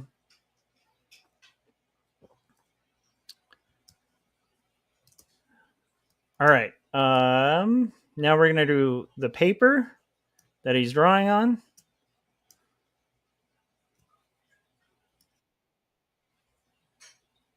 And I kind of like that this is a little tilted on the side, but maybe we'll straighten it out.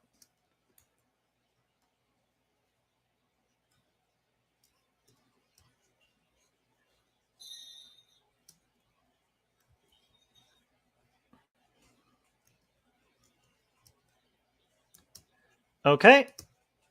And now we just have to do the machine. Again, I think with this, maybe it would be good to have it be kind of more of a line drawing, like so it looks like the guy's drawing it. I want it to be definitely kind of a singular line though.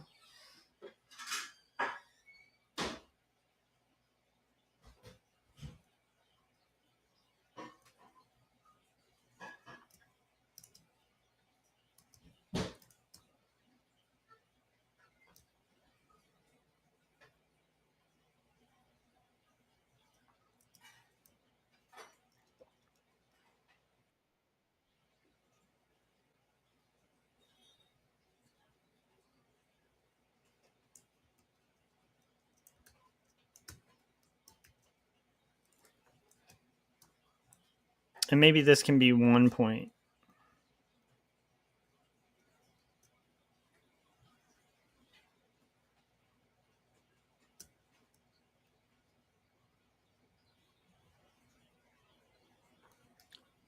Okay, I'm going to actually redo this real quick.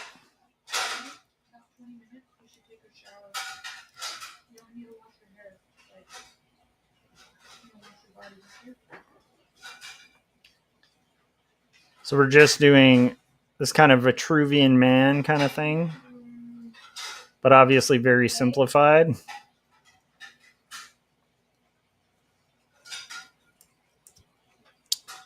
Still kind of correcting.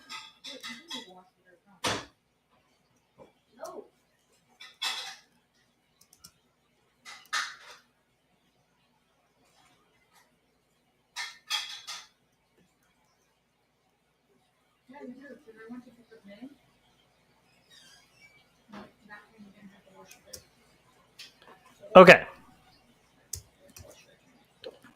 Now we'll get into these little lines. This I can have as like 1 point, so it stands out a little bit less. This is his, machine.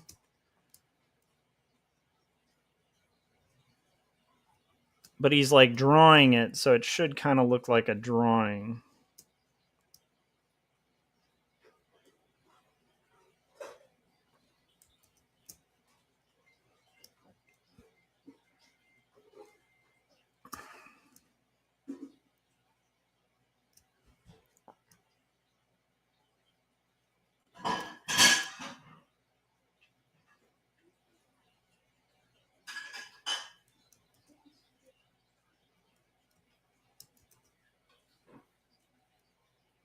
But I still want it to look fairly clean. But it's okay to have it kind of look like a drawing, right?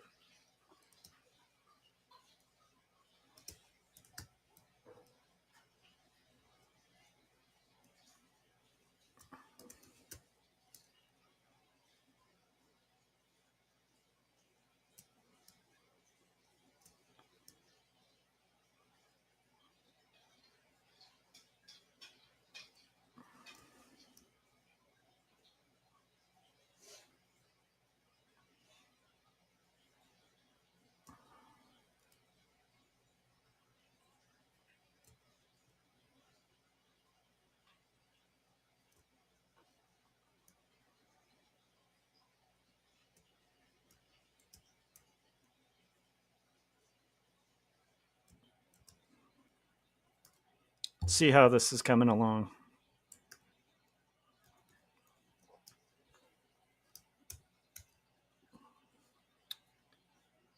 Dylan said, have you ever seen your freelance work out in the wild? At the peak of when I was doing t-shirt art, I used to see it all the time. Like we'd go to Disneyland or something, there'd be somebody wearing like one of the t-shirts I designed.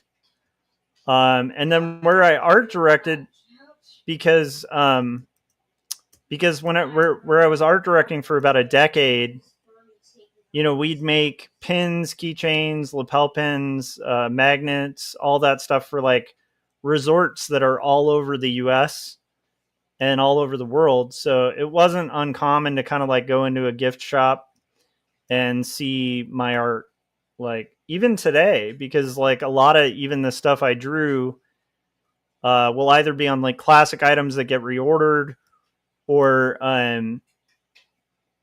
yeah, so there's definitely been some magical times where I've seen my art out in the wild for sure. Especially for freelance. You know, there are a lot of books that I've illustrated that are still on bookshelves at like bookstores, and a lot of the art I did when I used to work at Lakeshore Learning Materials, they still have, you know. Yeah, so it's definitely one of those things where, yeah, I've seen my stuff in the wild a lot. But the most fun one was when I was doing t-shirts, because you'd literally be like out at the mall or something and someone's wearing a shirt you designed. That was really fun. The other fun thing about t-shirts was every once in a while, you know, I'd get like a picture of a celebrity or like, you know, a wrestler, like a pro wrestler, you know, a politician, like a model, just different people wearing your stuff, you know. That's pretty fun. Remember when Target stole your design? Oh yeah, there was a time where when I was at the peak of my design, I came up with this idea of the League of Cliche Evil Supervillains, and the layout was actually ripped off by Marvel Comics. Not Marvel Comics, but I think it was by the licensing for Marvel Comics, and then Target ended up doing a shirt that pretty much stole my layout, my type, the concept in general. But they just did it with like Marvel heroes, you know. And I know that wasn't like Marvel itself. It was probably the freelancer who was trying to come up with packets for like the next trend. And they probably just took my threadless design and, you know, worked over it. But yeah, I've definitely had a lot of moments of seeing my stuff out in the wild. It's pretty cool. It's you know, and it doesn't get old. Like, you know, even if we're on vacation now, I'll still occasionally look at the gift shops just to see if they have stuff I made over the last 10 years, you know, in there, you know. One other fun thing that still happens to this day is where I used to art direct. Quite often I'll go over to like a friend's house or to someone's house, and they'll be like, this was especially when I was art directing there, where they'd be like, well, what do you do for a living? And I'd look at their fridge, and like 9 times out of 10, they'd have like magnets that I drew, you know, like that they bought as like a memento of their trip or vacation. So yeah, you know, and like I will tell you, like that's not like a huge bragging rights thing. The funnest thing, if you watch season 2 of the IT Crowd, the TV series, my cliche villains poster is on the set for the entire season. So it's in the background of the entire season of the IT Crowd when they're in their IT room. It's like the bottom floor where the main set, they have my poster like on their wall on the set for the entire season. That was cool. That was really kind of neat. So yeah, I'm sorry, I'm not trying to brag. It's just a good question. And yeah, I've definitely seen my art in the wild, and it's really fun when it happens, and it never gets old. Never gets old. Oh, it's always fun. Less so now with the t-shirt thing, because I was really active in t-shirts for like a decade, and then I spent the last decade after that doing souvenir stuff as an art director. And so a lot of the more kind of recent stuff would be like the keychains or pins, which don't feel as good because your name's not attached to them. It's just the company I used to work for. So the t-shirts always felt a little better because it's like, dude, the tag would have my name on it, but when you work for corporate, they don't give artists credit. So it's like, I was never credited for the 10 years of stuff I did as an art director. But yeah, thousands and thousands of products that we made and that I drew. I think I've mentioned this, but they had such a crazy work environment there where we would do 20 to 30 illustrations a day for products, like finished designs. Each designer would do that. That was a crazy workplace.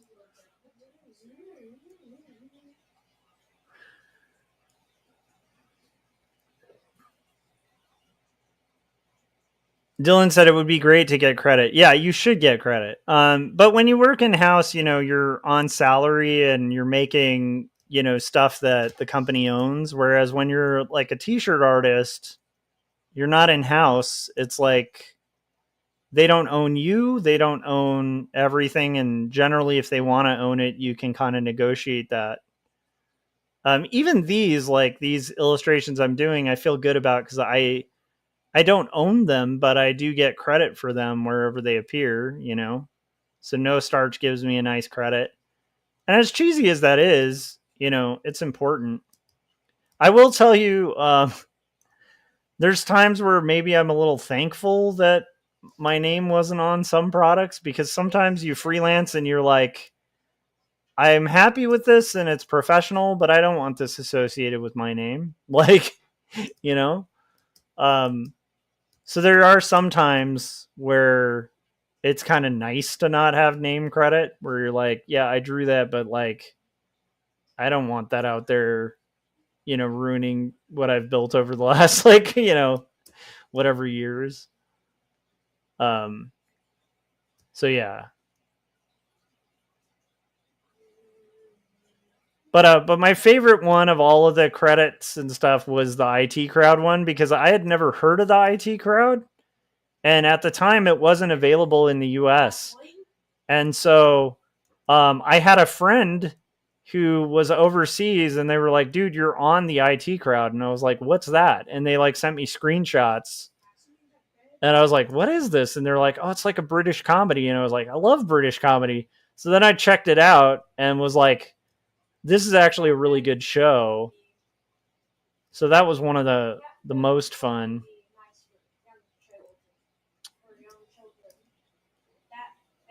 One of the most fun credits.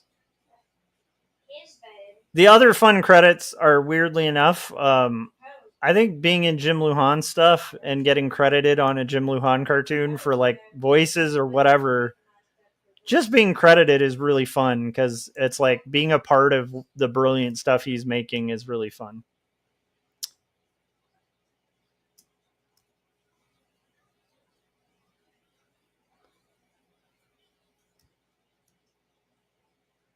And then I know that some of the music videos I worked on, I think might have credited me, and I don't know if they have credits though. That's the weird thing. I don't think they did actually credit me. But I will tell you, I wouldn't pretend that I have the best credits with that kind of stuff. I think the biggest bragging rights would be, one of my old classmates worked on Star Wars The Force Awakens and is in the film credit, he's in the credits, or we've had Philip, my buddy Philip, on Artcasters, and that man has been credited on X-Men and all sorts of movies, including I think Deadpool and stuff. Like he's done so much like sci-fi and amazing stuff. You know, I'm pretty sure Oksana, who's been on Artcasters, has worked on Dune, and like they're like those are credits. But yeah, the closest I ever got was having a poster in a TV series for that kind of cool bragging rights. Okay, I'm gonna save this. We have the black and white line art. I need to kind of do one more pass to get the shadows in there. There's a couple shadows I want to get in there, and then we're almost done. But what I'm going to do right now is put on a trailer. And what is it? Let's do. What haven't I played yet? Oh, Phillips. Philip was on in the chats before, so here's a Phillips trailer, and I'll be right back. Hi, my name is Phil Chandler. I'm a freelance artist, illustrator, and cartoonist. Today, though, however, I want to tell you about a graphic novel I picked up recently called Jacob's Apartment. This book was both written and beautifully illustrated by Joshua Kemble. It is the story of a doomed romance that causes the main character to question his beliefs and his faith, while he's also going through other tragedies in his life. Every page has been illustrated by hand and digitally colored with painstaking detail. It is an emotional story that causes you to think and even question things in your own life. And while the story is a tragedy, it is one that I was completely entertained by and I highly recommend. You can currently find this on Amazon or even check in with your local bookstore and see if you can order it. And while you're at it, you can also check out my Instagram at Phil Chandler Arts and also my YouTube channel by the same name, Phil Chandler Arts. And go buy Jacob's Apartment.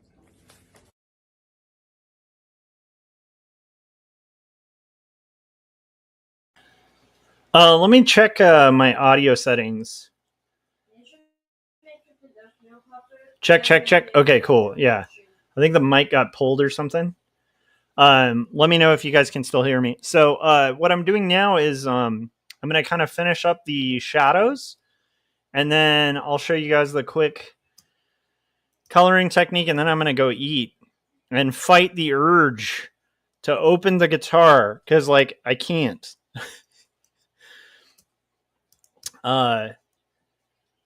Now, like when I've gotten guitars from Guitars Garden, which is that like Firefly company that I'm obsessed with, those I can open pretty quick because it's shipping from California to California, so it's like, and it's not, when I've gotten those shipments, it hasn't been during like extremely different weather. But with this, it's like, I don't want to risk it, because again, they have pretty snowy winters where it's shipping from. And then it's been like, I looked at the shipping info and it's been to like 5 different states on the travel here. And so like, that's 5 different climates for a metal and wood guitar.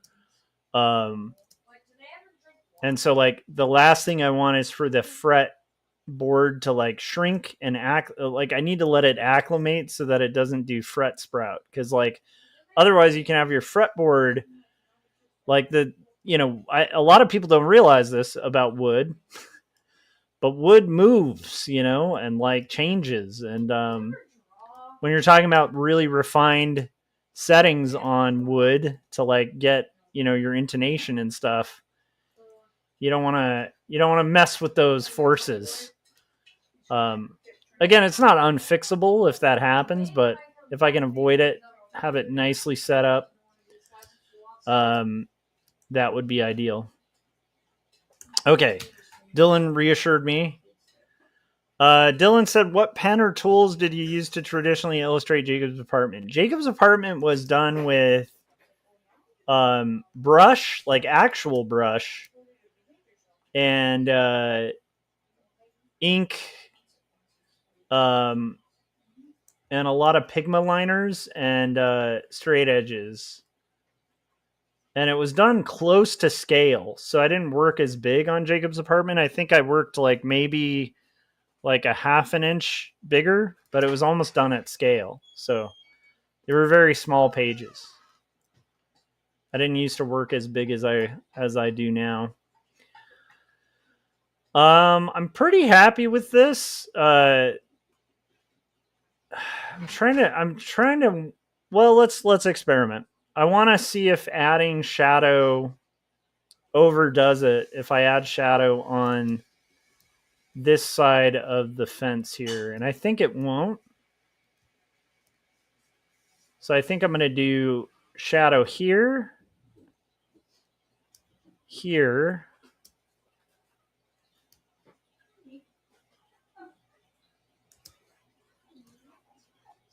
and I think I'll add a shadow here, just to kind of give it that pop before we get into color. Make sure that's a closed shape. And then let's see if that overdid it. I think that actually works really nicely. Yeah, I'm gonna call that done. Okay, so now what I need to do is I need to consolidate all my black and white to one layer. Call this line. I'm gonna copy this layer and I'm gonna save this layer here. Now what I'm gonna do is a real quick coloring technique where I'm gonna go to Object, Expand Appearance, Object, Expand, and then I'm gonna merge all of my black lines into one big shape. And now I'm gonna copy this under itself. I'm going to call this line expanded. I'm going to make sure I didn't just accidentally... Okay, so I still have my original lines. Good. Okay, so this one I'm going to call line. Line expanded. And then this is going to be my color layer where I'm going to actually take it, turn off the fill, and then I'm going to actually make a rectangle around the edge. Select, and I'm going to group.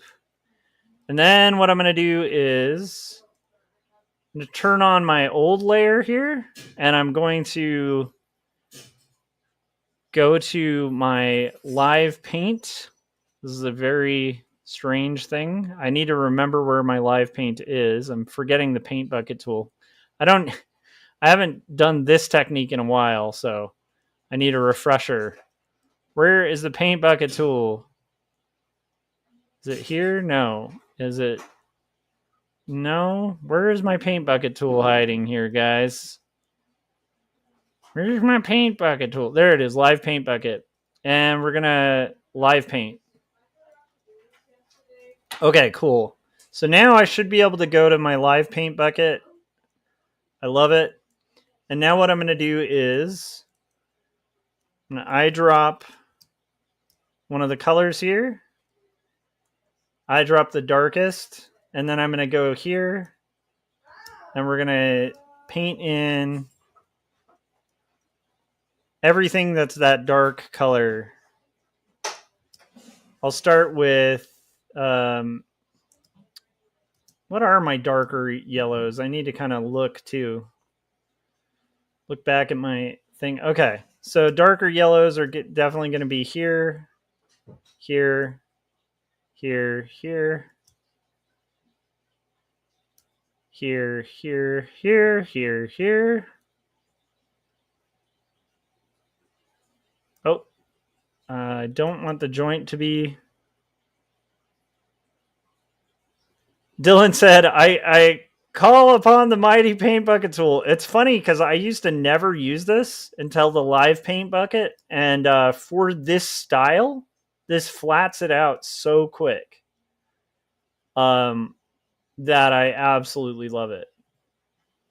Again, if this were a more complicated style, maybe not so great. but for this particular style, it works wonders.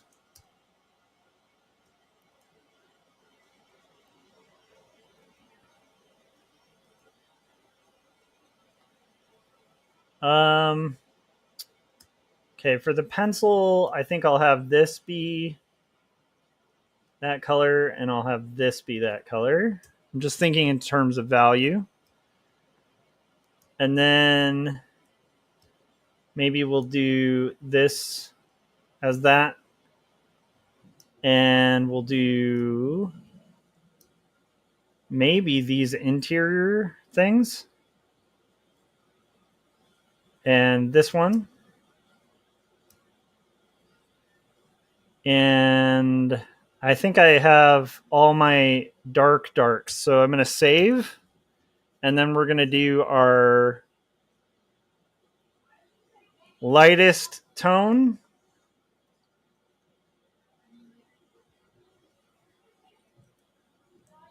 Dylan said the paint bucket tool is one of the best inventions since sliced bread. Again, I used to never touch this thing. And then when I figured out this technique for just laying out flats, it for this style of illustration, it was like my best friend suddenly.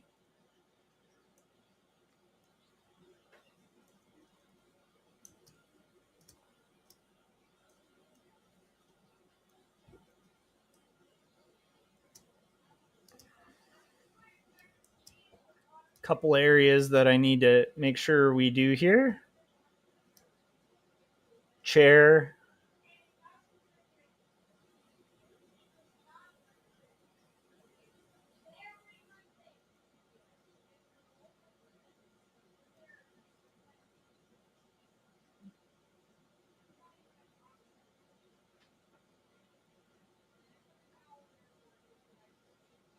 All right.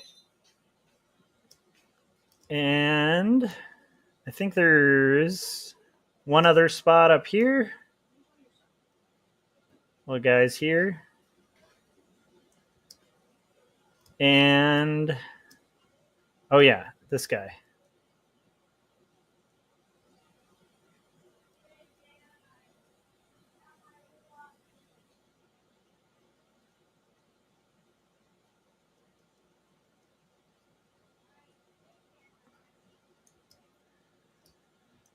All right, and then the last I'm going to do is I want to keep that kind of going for, like, generally with this style, I'm not doing a ton of rendering with the flats. That's why this paint bucket thing works really well for it. So generally that'll work okay. Just to give a little bit of dimension, we'll do something like that. And then maybe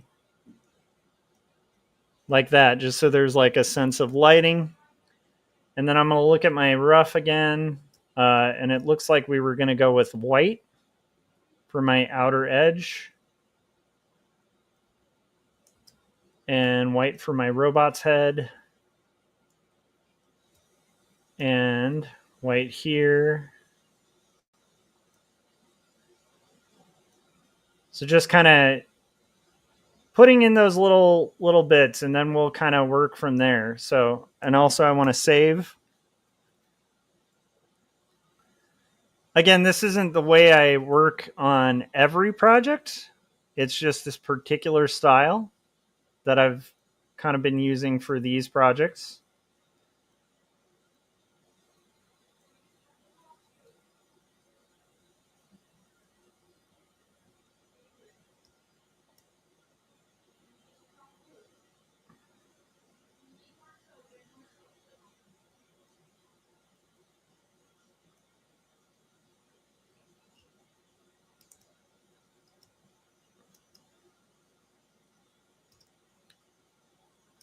Let's save.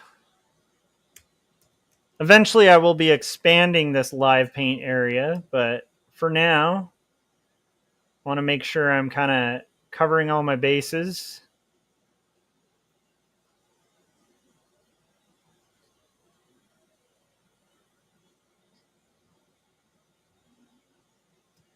I definitely think I want to have this radio thing be that light.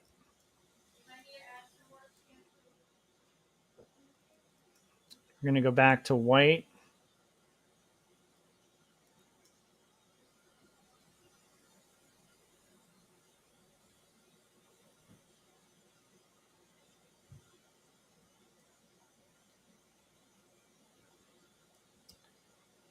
And now I want to do this pencil.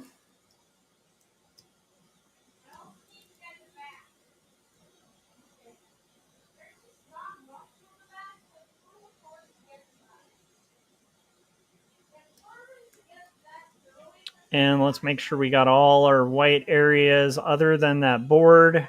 That I'll do in a different way.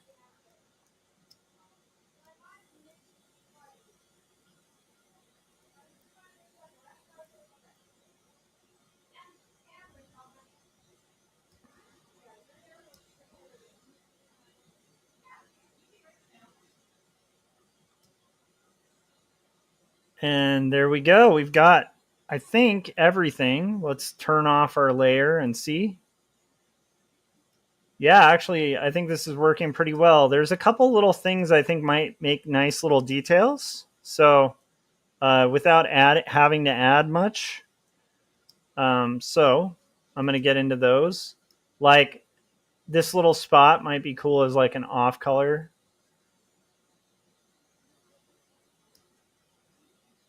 Just to kind of add a little more dimension to it.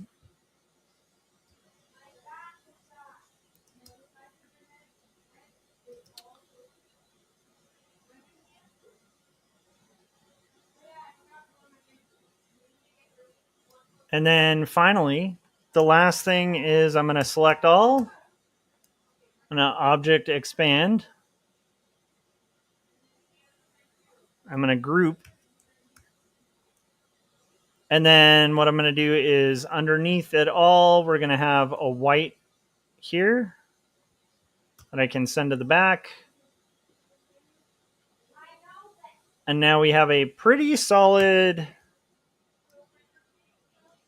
flat art underneath. We have our lines. And so now I'm in a position where I can send this to the client and I've done my illustration. All right, guys. Thanks. Dylan said, it's so meta when there's a drawing or an art piece in a work and you're the artist. Exactly. So this is me owning that AI will not own me. I'm going to draw a robot drawing. It's not going to draw my drawing. I'm drawing it drawing because take that, robots. Anyhow, thanks for tuning in, guys. I'm going to probably do another robot drawing a little bit later tonight because I have to do 2 of these. But I appreciate you guys tuning in. If you haven't yet, hit like, hit the bell so you get notifications when we're about to go live. Make sure you're tuned into this channel because this is not the only illustration I'm going to be making today. But I appreciate you guys, and I will see you on the next live stream where we draw another robot. And I might even live stream while I'm doing roughs for my graphic novel, Not Doth But Love, The Strange Supernatural Story of Elizabeth Barrett Browning. Appreciate you guys, and I will see you on the next live stream. Goodbye, suckers. And thanks for everybody who tuned in. Bye.